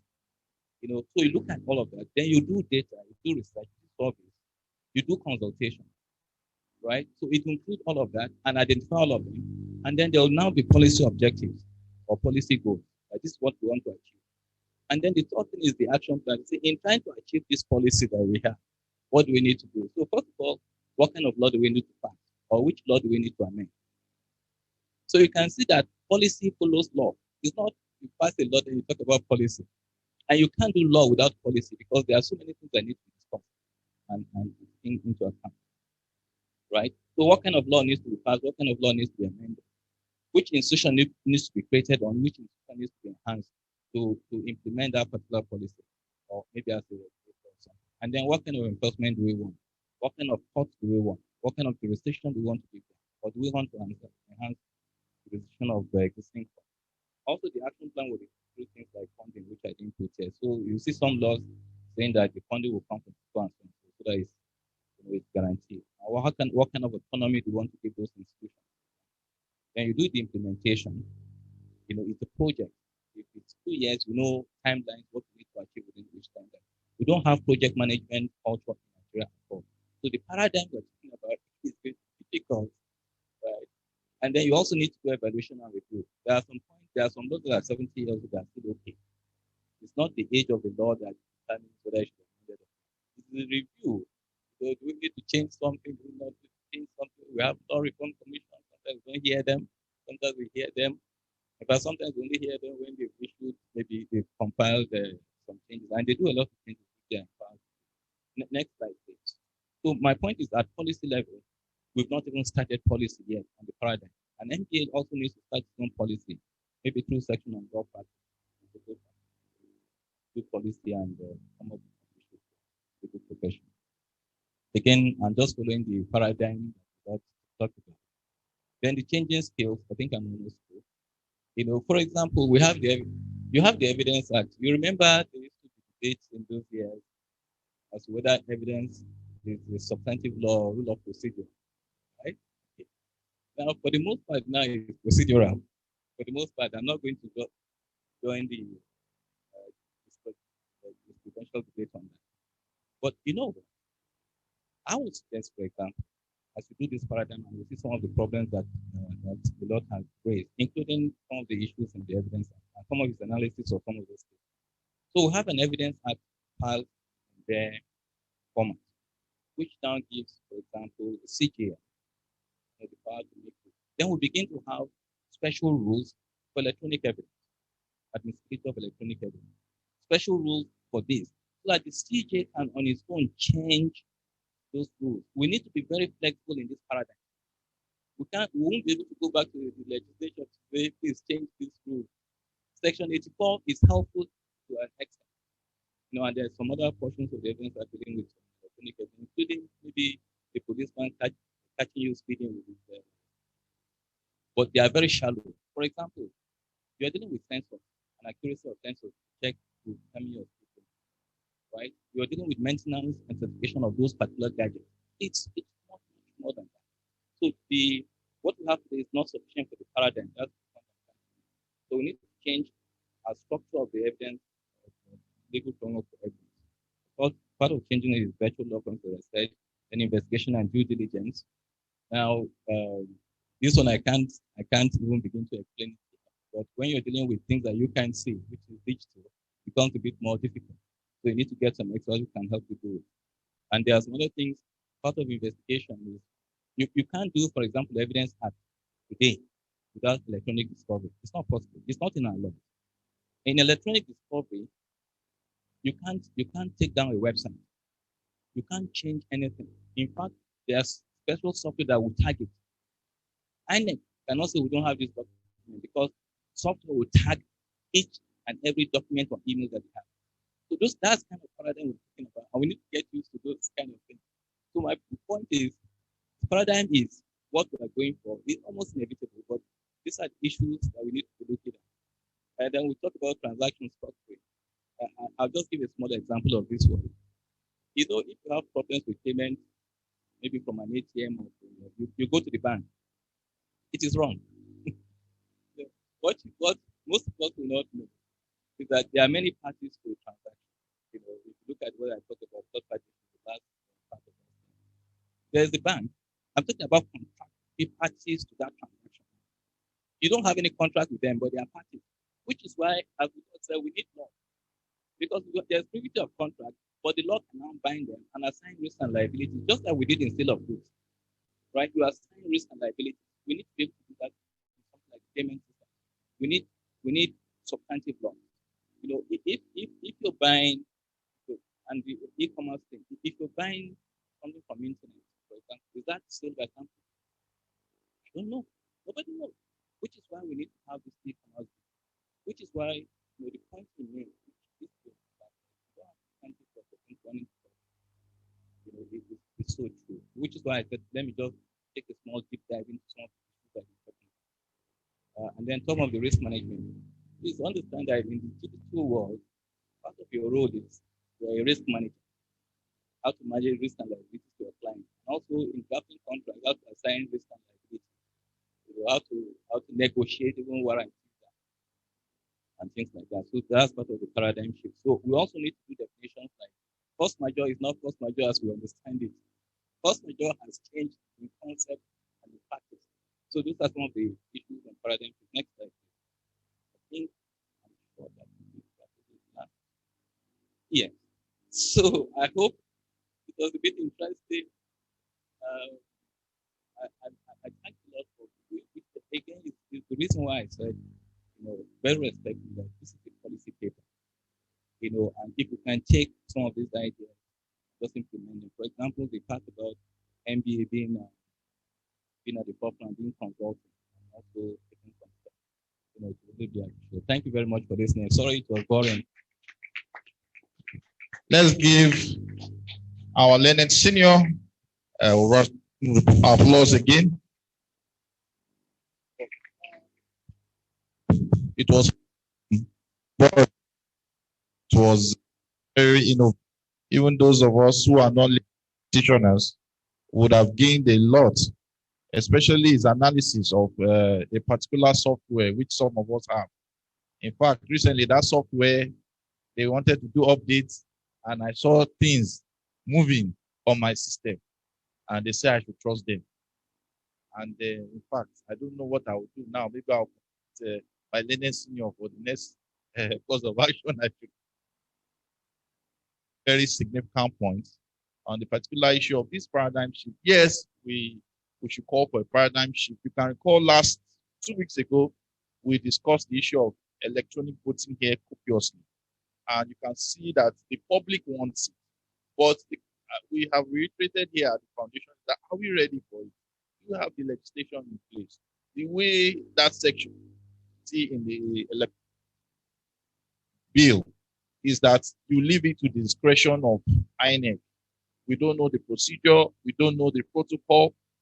How do we do electronic results? How do we know type a smart report or type the transmission? So he raised a lot of issues, especially on e-commerce, on the structure for that and all that. So, sir, we want to really commend you once more for your insight into my Lord's paper. Now, I promised all of us that we will be done before 2:30. So we will now be taking discussions from the internet first, and to lead the discussion online, we have no other person than our coordinator, JB DAUDU, Senior Victor of Nigeria. He has indicated that he has some thoughts on the papers being presented. And so in the next, is he ready for us? Technical. So, Leonard Silk, can you hear me? I can hear you, but can you hear me? Yes. Leonard Silk, you can go ahead with your contribution, sir. All right. First of all, I'm not saying the vote of thanks, but I must thank His Lordship, the Honorable Justice ALABA-AJILEYE, for his wonderful paper in the matter, and also my good brother and friend Israel USMAN for his wonderful insight into some of the issues that we have probably taken for granted. Now, I don't intend to rehash or go through all that has been said, but the topic to me is really very apt, and we need to understand the meaning of the word paradigm shift. I think paradigm simply means a pattern or something that is staked in an already set mood. So when you add a shift to it, it means a radical departure from what is in existence or what is the pattern today. Now, we have been given the pros and cons of the shift to technology within the ambit of the law. Our situation is really very frightful, just like so many things are frightful in Nigeria and intimidating.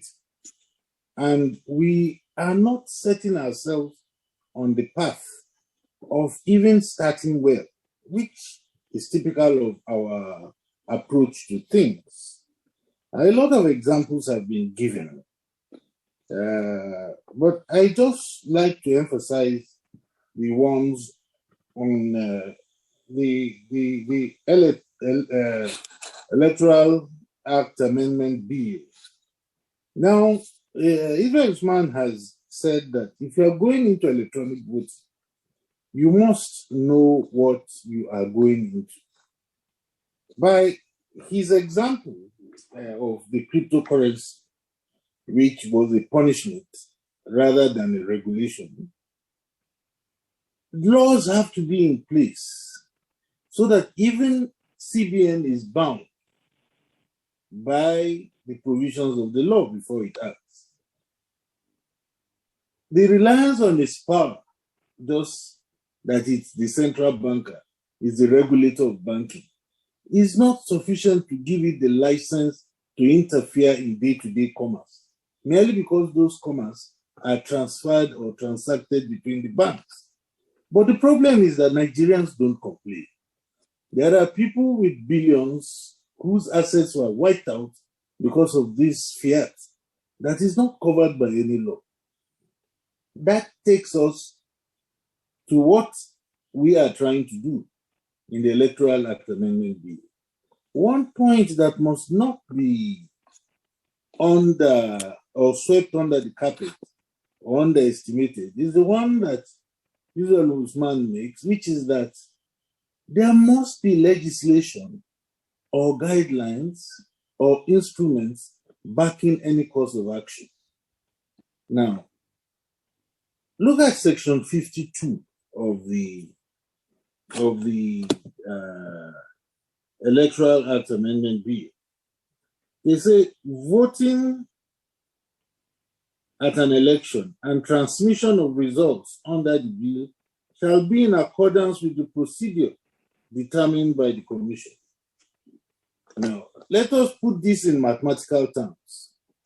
The law itself has not identified any provision or the procedure. In the old or in the present law, how to tender a vote or how to cast a vote from your arrival at the polling station to when it is counted has been itemized step by step.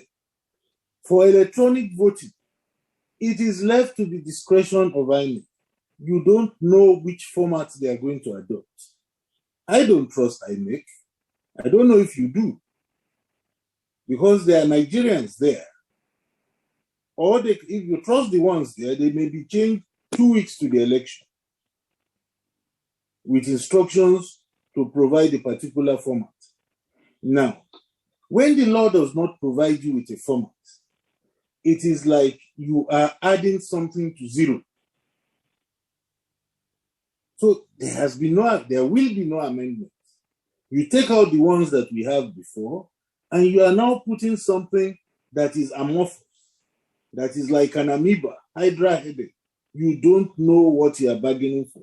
Yet I see a lot of people going onto the TV, analyzing issues without knowing the fundamentals. That we are like people who have been placed in a very dark room, no light, given a black sack with a black object that you should look for a black pin. How are you going to find it? By stumbling your way around? So we are in a situation whereby we are either deceiving ourselves or we are being deceived. We are adding something to zero and we will not get anything. Nobody knows today what the format for election. Even in INEC, they don't know what format they're going to adopt. And please, some copies of this electronic amendment bill paper, which we presented last week, should be given to Mr. Israel Usman to see that all his fears are contained therein. And the countries that have attempted to implement electronic voting have all stepped back from it and gone back to the ballot paper. So if we really want to have a Nigeria after 2023 with a free and fair, credible election, then we should not attempt to go into electronic voting because we're a primitive nation in terms of technology, trying to do what other technologically advanced countries cannot achieve. So we are in very big, dire straits. Now, another point he has made, which a lot of people will look, is the 3 steps.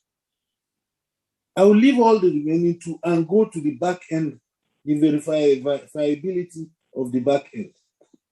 Our problem with NBA elections, since they started electronic voting, or voting through the internet, is that nobody could verify the back end.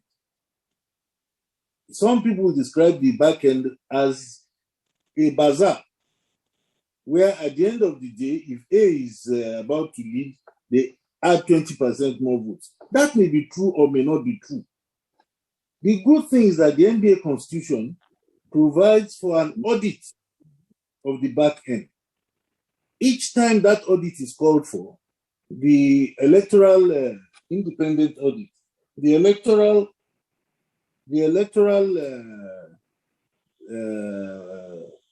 body does not allow that audit to be carried out.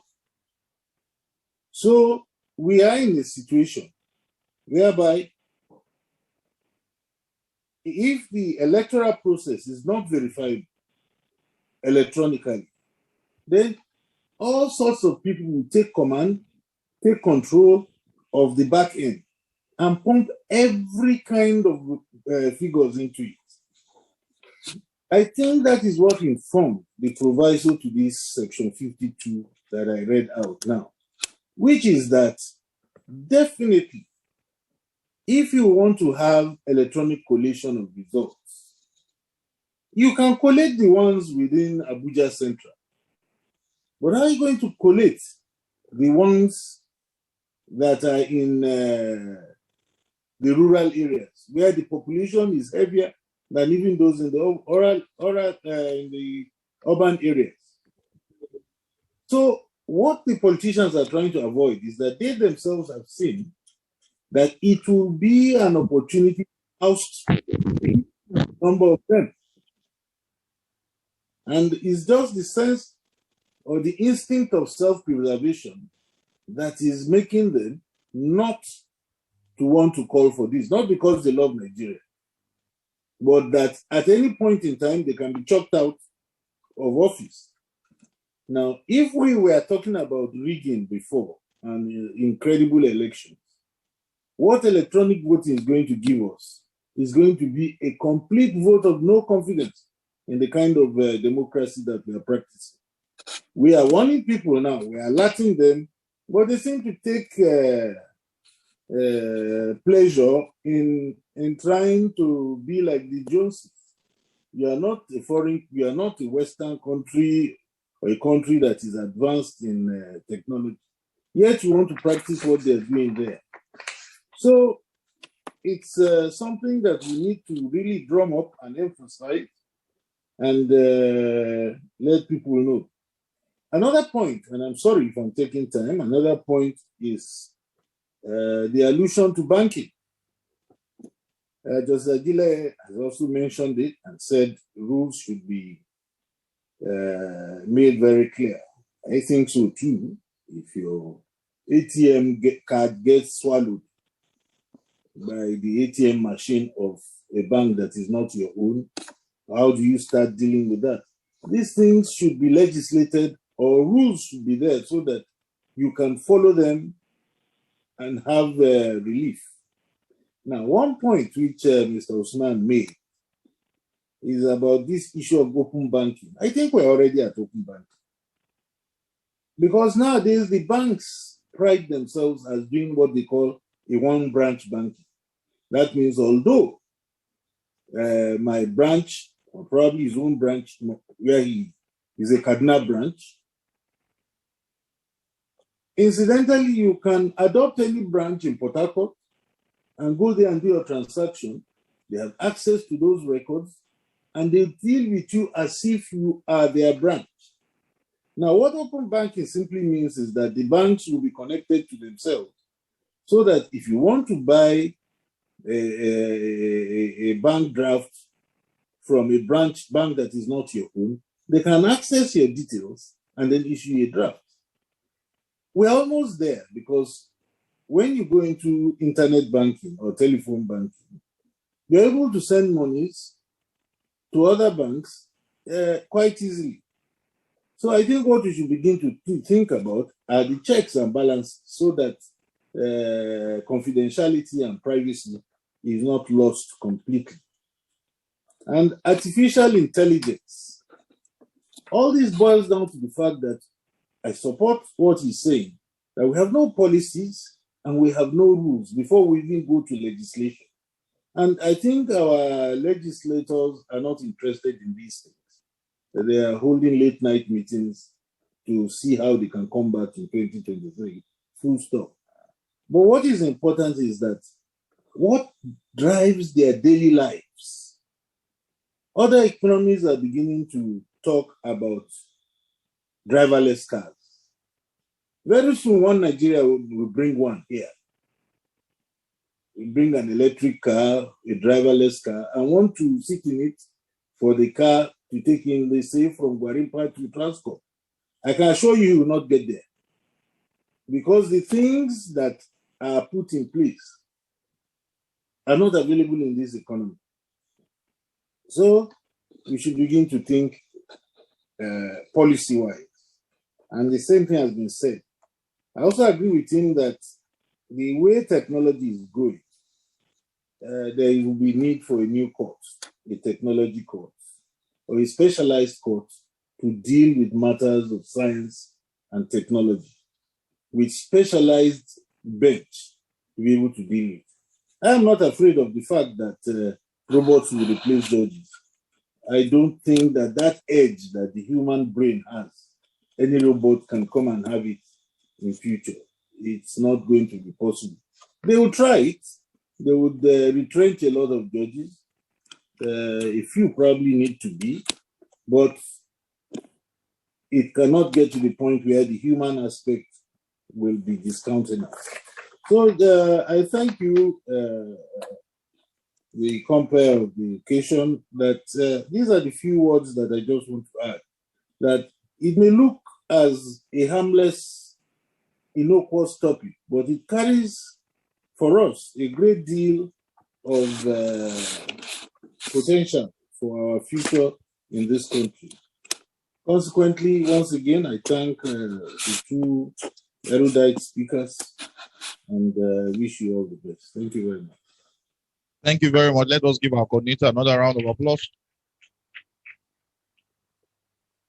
I think more or less he has helped us because I just got in touch with Benedict Daudu.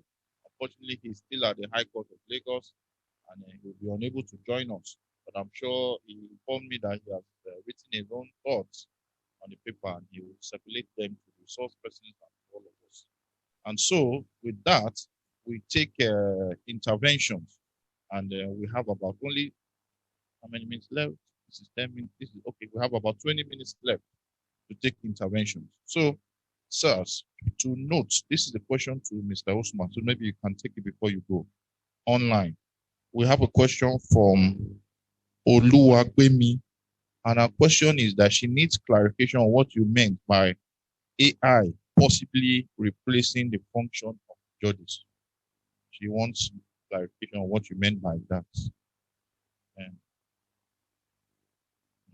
so she's interested in that. So if both distinguished panelists can speak to that. Then we have online Benga Erin. Benga Erin, can we take Benga Erin? He has a question. Okay, while we're waiting for Benga Erin, you can take it. You can take it. Okay, thank you. Again, as I said, artificial intelligence central definition is a bit evasive. Nobody knows how exactly it's going to go. But basically, we're saying that the computers are taking decisions by themselves without your input, without anybody's input. And then they take a decision and implement that decision. That's what AI is doing.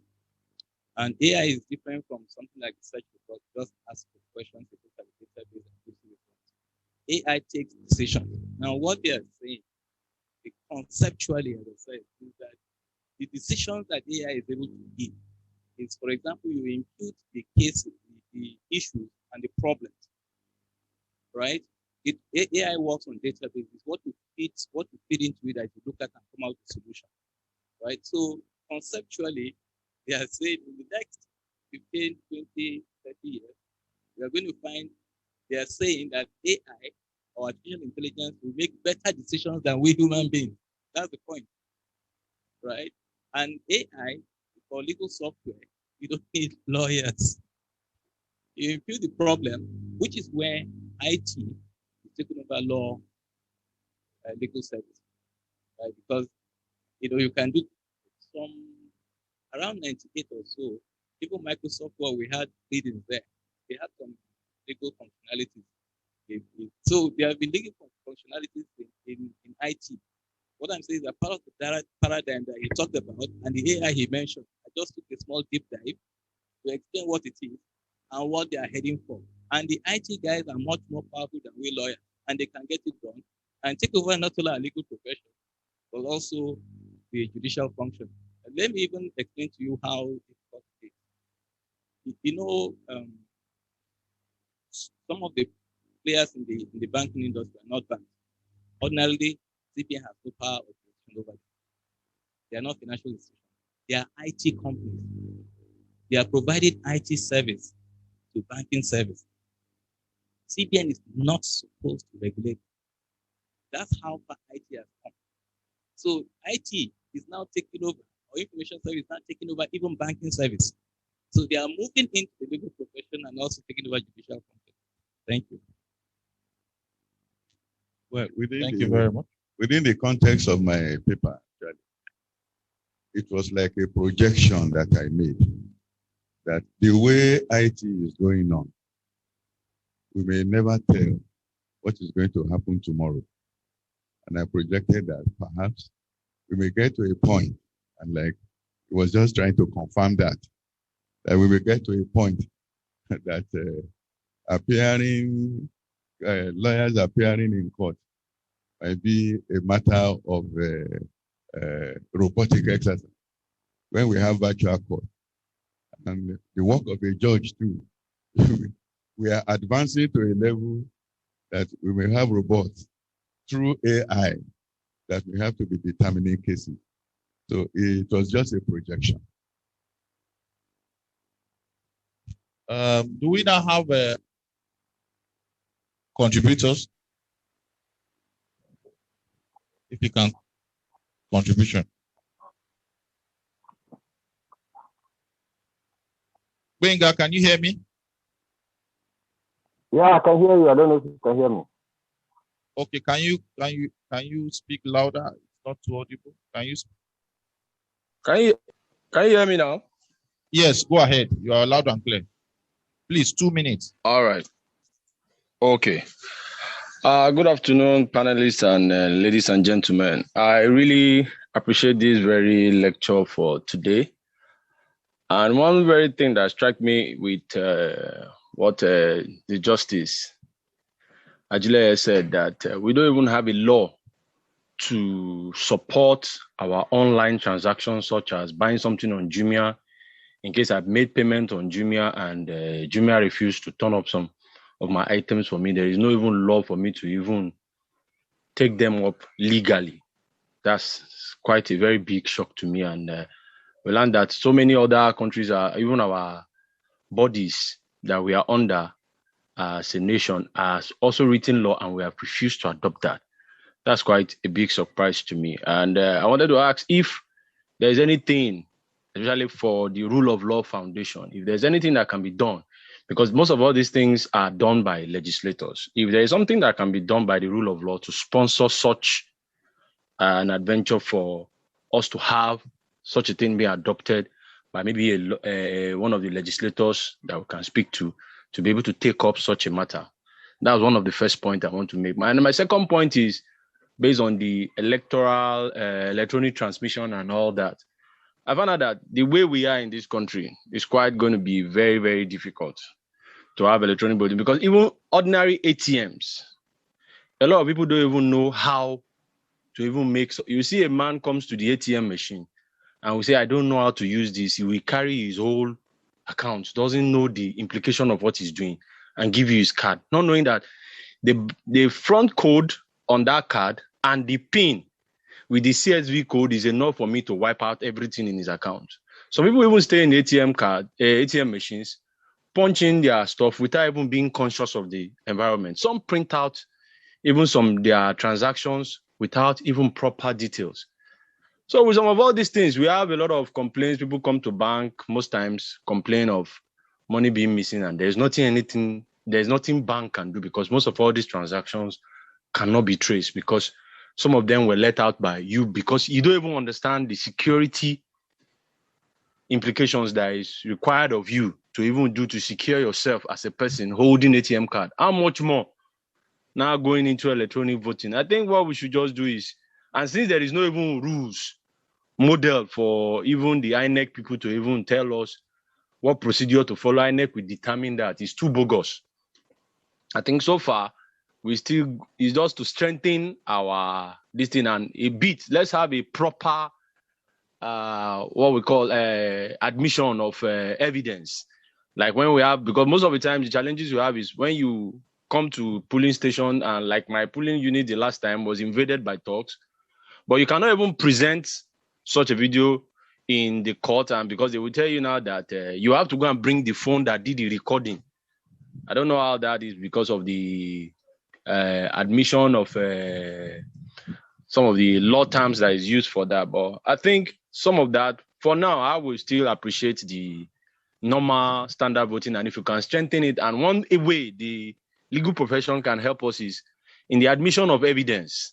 Some of all these video recordings, if a little bit of some things can be done to assist when we present evidence on matters such as rigging and all the rest, if that can be properly attended to, because most of the time we present evidence and they will tell you that it's not admissible. Thank you very much. Mr. Benga made a very valid point that the foundation should look into using some of these papers to develop a model law, especially on e-transactions and AI and all this, yes, and internet law. We take that hint, and I hope the rapporteurs have noted that contribution. I will now move to contributions in the House, and as usual, I will start with is there anybody, can we by show of hands, anybody that wants to make any contribution to the papers so far? Mr. Badu,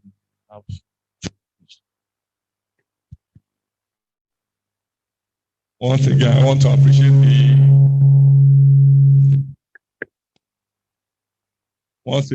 appreciate the convener of the Rule of Law Foundation. I want to appreciate our own Justice Ajileye for the lecture. My own take on the whole issue, like when Mr. USMAN gave his own take, he postulated certain things that I disagree with. In Nigeria, problem has come to stay, and we are used to fire brigade approach. Not that I embrace it. I'm going to focus on e-justice. Whether we like it or not, this paradigm shift will be implemented or adopted, or it will subsume us. The bitter truth is that we not even see the end of this COVID that we are talking about. We have the variant. Most universities, especially the private universities, they adopted the e-learning system. It works for them, so they didn't lose any year. They didn't. Although you have to pay more to be there, we lost a year as a public university. We also have other deadly diseases like Ebola that we managed to limit. When we had that crisis, we have Lassa fever, and they are yet to come. That will be of pandemic in nature. So if we don't start working towards it, as usual, I know Nigeria will have a way of always managing crisis. Will adopt, whether in nearer future or later future. There's nothing you do without attendant disabilities. I don't like it when there's a process and people start thinking about the issue. It's a different thing with the INEC, the Electoral Act of 2021. That one is a clear-cut issue. But we are talking about highly skilled and highly informed set of people. Whether we accept it or not, I think the judiciary and the legal profession, they are still the most informed and the most sanitized.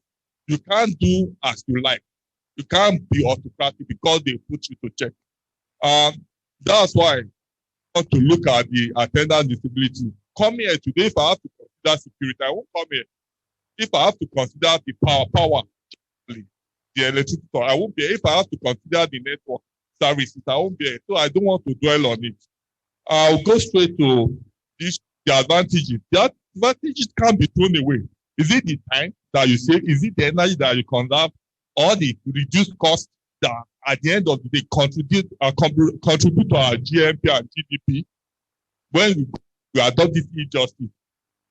We talk about other expenses and we know that Nigeria now, whether we like it or not, the issue of security can't be wished away. It's going to take some time. So the earlier we adopt it or we start thinking about it better, then we talk about the criminal justice system that is a problem.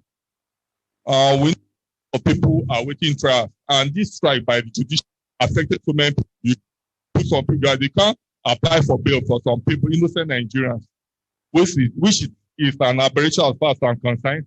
The advantages of this e-justice is reduction of delay in the trials, improved quality of justice, criminal justice system, efficiency and effectiveness of the judiciary system, increase in citizenry level of confidence in the judiciary system, reduced cost of transaction, greater legitimacy of the judicial power. So and it has a privileged impact on nearly all social movements. When you start doing it, I don't accept it at all because Nigeria is founded in problem because most of our policymakers, the requirement to go there and make policies is too certificate. I don't want to go into that issue. The issue is too complex. Then I'll go straight to I know in Spain, there's a system where they call the GRP4, where the police request sent by the criminal justice is addressed easily. There, they can easily administer all the cases on time because some of this e-justice system, there's nothing that maybe someone that's supposed to be trial at due time are being delayed because of the advantage of this e-justice system. So I strongly advocate for it. And when you talk about, I'll go a bit away from the law. The position we are today in Nigeria, we need to embrace the internet. We need to embrace it, whether we like it or not. In United States, the economic growth theory, I first go to it because governed by theory, it postulated that economic growth is driven by ICT. And when we look at the statistics of the United States, by 26 September 2019, internet sector contributed for $2.1 trillion to U.S. economy. The GDP grew by 4.1%. Then 10.1% of US GDP and 4.0% of job created. As of 2019, 13.1 million direct jobs were created in this internet. Inclusively, by 2018, also 6.6 million direct jobs were. So with the advantage of ICT, because when you say technology and the law, it's a more that we are going to embrace it. Me, I will go straight into my recommendation. We know that the issue of ICT. You have 1 minute to round up. Okay, yeah. My recommendation is that why generally the people that control the ICT, the expert and the consultant in it, they monetize their profession, their capitalists. If we should call them to come and maybe impart knowledge, they would never. So we have to have this either through this rule of law, they advocated to write to the National Assembly so that there should be can be policy at both primary, post-primary, post-secondary level where people can be trained on ICT. Then MBA itself, it should be a prerequisite that as you go into your law school, you must be involved in ICT. They must teach you. It should be a policy. So that when you are coming, you don't have to rely on all these computer experts that you pay millions at times. It should be a policy. If you can address from policy perspective, I think we make a headway. I will make a way headway in it. So I conclude that whether we like it or not, there must be paradigm shift. Thank you very much. So my Lord will sure my Lord is saying that we should jettison technology at all. I think he's saying that maybe we are not yet there, and maybe for reasons we in the legal profession know. particular issues like electronic discovery and other issues, we are not yet there. For example, now, let me give you a good example. We can have an election and we say we are doing electronic transmission. Somebody at the back end alters the result. And there's no way for us as agents. That means the agents are no more physical agents you are on the ground. We must also have access to the back end. We should also be sure that nothing can be done before the matter is gone to court. The tribunal already have somebody too there having an interface. We have these structures. So we are not yet. So on that issue, we will still have a further debate on that. But I understand we have Baishe, Senior Advocate of Nigeria, online. Leonard Sixer, thank you for indicating by raising up your hand. And let me give you the floor to make your contribution. Leonard Sixer. Still there? Okay, his hand is no more. And we had a Dayo Babalola. Is Dayo Babalola still there? Dayo Babalola. Let's finish with everybody online before we round up in-house. Thank you so much, Mr. Moderator. My name is Dayo Babalola. It's a great honor for me to be part of this great intellectual discourse. I'm honored to be present, and thank you so much, my Lord Justice Ajileye, for inviting me and for your presentation. Like I said, I was greatly enriched by listening to your presentation and that of Mr. Usman and everyone else. Just to add a little bit to what we have been talking about, especially as it regards to artificial intelligence. And I for the last 7 years, I work as an ombudsman with the Financial Ombudsman Service of the United Kingdom, and I can testify to the use of artificial intelligence in us making our decisions, in settling disputes between financial organizations and their customers. We developed an in-house application called Clipper and Navigator that when you put in the facts as presented to you by both the bank, the financial institution, and the people or the person who has come to complain, the system will help us to generate whether the person is telling us the truth or not, or which side of, which way our decision should go, either to uphold the complaint or not to uphold it. And we also have Section 75 of the Consumer Credit Act. It is disappointing to know that there is no regulation in Nigeria that protects the consumers. I had this conversation with the DG, Barrister Irukera, a couple of months ago about the need to have an enabling law that protects citizens when they spend their money online. The Section 75 of the CCA 1974 in the UK protects people who use their credit cards to buy anything online. If that thing turns out not to be what you want, you are protected legally, and the financial institution is under obligation to refund your money back to you. Yes, we've seen areas where people have taken advantage of this. By buying something, they get it, they go back to complain that this is not what they expected. They cannot return this item anymore, but they want to reclaim their money. We have structures in place to guide and protect and prevent this from happening. I'm also very, very, very supportive of electronic voting. To an extent, we need to start somewhere. Nigeria is already almost thousands of years behind as far as technology is concerned. When we talk about back-end alteration of the system, I tell you, I work in IT. I currently work with the Ministry of Justice, and I work in the IT department as process improvement consultant.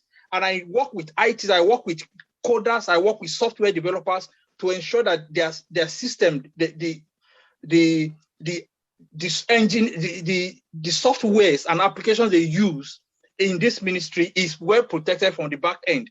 So getting the right set of people in place, I assure you, the back end will be well protected. We have cyber engineers, cyber security experts that will be able to protect this and make it open to everybody, so much so that nobody will be able to manipulate it behind the scene. So Nigeria needs to start somewhere. My advocacy is that If at all we cannot do complete 100% electronic voting, at least the electronic transmission of results will give some credibility if used properly. And my fear is that the politicians are aware of the fact that once this is done, it's going to bring a measure of credibility to the transmission of results, and they are scared. But if we put the right technology in place, manned by the right set of people, there are Nigerians all over the world. I work with coders, I work with software developers who are Nigerians who are doing so well outside the country. If we bring the know-how of these people as well as those that we have in Nigeria, we can create a secured back end for whatever application we want to use, and it's going to work, and Nigeria will continue to move forward. We cannot continue to complain and say, look, with the electoral system is faulty, yet we are not ready to move to a future state where things will be done in a much more better way. So I'm an advocate for this, and if we need to put all the necessary legal framework in place to make this happen, that should be done, and every effort should be made to support making this happen. Thank you so much once again for this invitation, Your Lordship. I'm greatly blessed, and thank you everybody for giving me the audience. Thank you very much, Mr. Dayo. That was very, very illuminating. I'm very, very grateful for your contribution. Technical team, do we have online? Who has raised his hand? Can you? Well, it means to round up this session. If not, Monday, Good afternoon, sir. I don't know. Good afternoon. Sorry, please, can you introduce yourself? Oh, thank you very much, sir. I am Tokpe Babalola, calling from Kogi State. I want to greet His Lordship, Honorable Justice Ajileye, for the privilege, and the panelists and everybody. In my line of work as a state counsel, the issue of a retracted statement or voluntariness of statements is a lacuna, as sometimes the statements will be tendered and rejected, or it will not be admitted. In most states, the issue of electronic recorded video evidence of a confessional statement of the defendant is incorporated in the administration of criminal justice law of most states. Please, my humble opinion is that this ought to be replicated in the Evidence Act. That is, a provision should be made of the affirmation to that effect. That is a recorded video evidence of a confessional statement of a defendant, to avoid the issue of retracted statement or voluntariness. That is my humble opinion. Thank you very much for the audience. Yes. So we have last person is Monday-Ajileye, Chairman of Wari Branch, for your intervention, and then my Lord will round up. My noble Lord, let me stand as a form of punishment for coming in, sir. For mine is not a deliberate one. My case is just like the biblical Good Samaritan. I have the intention of coming here, and for circumstances beyond my control, forced me to be here a bit late. I think there are certain issues that are not in dispute. The two part that I meant on ground, that technology has come to stay, and two, there's no regulation to cover this field to our satisfaction, making it necessary. It's necessary in the sense that it will enhance our profession, our job as legal practitioners. It is evil because there is no law to regulate the inflow of this technology in our system. But as practitioners, and the purpose of coming here is not for us to lament and go. I think the best thing for us is, how do we go to this legislative arena to present something concrete, something useful that will regulate this issue of technology we are talking about, like what operates in other climes. Until that is done, we come here lamenting and weeping over issue that ought not to be wept over. And I'm challenging everyone that is here that when we're going back home, we should have it at the back of our mind that this is time for us to approach the appropriate body, especially MBA. Association like MBA cannot just be for the fun of it. This is the time for us to play our role to approach the appropriate body to see how we can fashion a law that will regulate this particular technology. Thank you very much, and God bless you. Much, Chairman. So I think that is all the contributions we've taken. If John Baishi, did he come back online? If he didn't, we apologize, NSC. I'm sure at an appropriate time we'll have your contribution. So, my Lord, if you can respond to any issues raised in the contribution and give your closing remarks so that we can end the session. Thank you. Thank you very much, Paul. Well, I'm happy Dio, who spoke from UK, already said AI is already being used to determine cases. So I think my projection then will be right. And at least within the scope that he explained.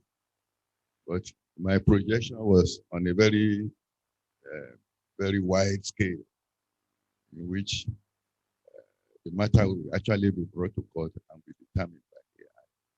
We wait to see what will happen. E-justice, my brother who spoke here, also suggested the idea, and I agree with him, that our experience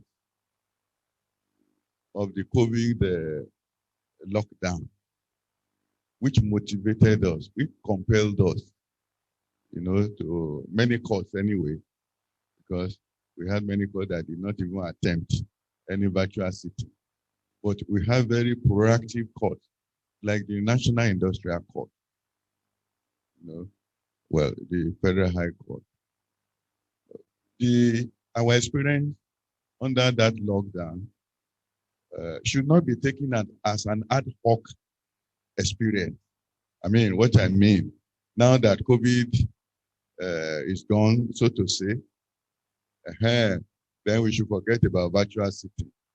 It should be incorporated into our system. It should be part of. I receive judgments of the Supreme Court of England anytime it is decided within 5 minutes of the decision. And I discover so far, all their decisions that I have been receiving have always been, they will recall that at the virtual sitting of the Supreme Court of the United Kingdom, a judgment has just been delivered this morning, which means it has been made part of their system. So, but we should not see it as an ad hoc exercise that now that there's no COVID, let's forget about virtual sitting. And, so my encouragement is that those that started it should continue it. Others that did not attempt it should now find ways, because of the obvious advantages, to make it part of their own system. Retraction of maybe electronically recorded evidence. Yes. In the light of, I am aware of 2 decisions of the Court of Appeal now, in which the idea of electronic recording of statements was taken, and admissibility of such statement. The Court of Appeal, in 2 decisions I am aware, one by Enugu, Shaibu, JCA, and another one, I think, from Lagos. The issue of the court is that issue of admissibility of document, statement of a defendant electronically recorded, inclusive, is a matter of substantive law and not procedural. And of course, the idea of electronically recorded statement, like she said, is found in our ACJ, A or L, as the case may be. And so the Court of Appeal, in those cases, had held that the Evidence Act under section 28 and 29, still guide admissibility of documents. Statement of accused person includes, and the conditions stipulated there, which is whether or not somebody was put under duress, whether was compelled to make those statements. They are still the relevant factors to determine the admissibility of those documents, and not whether under the SDL it was not recorded electronically or not.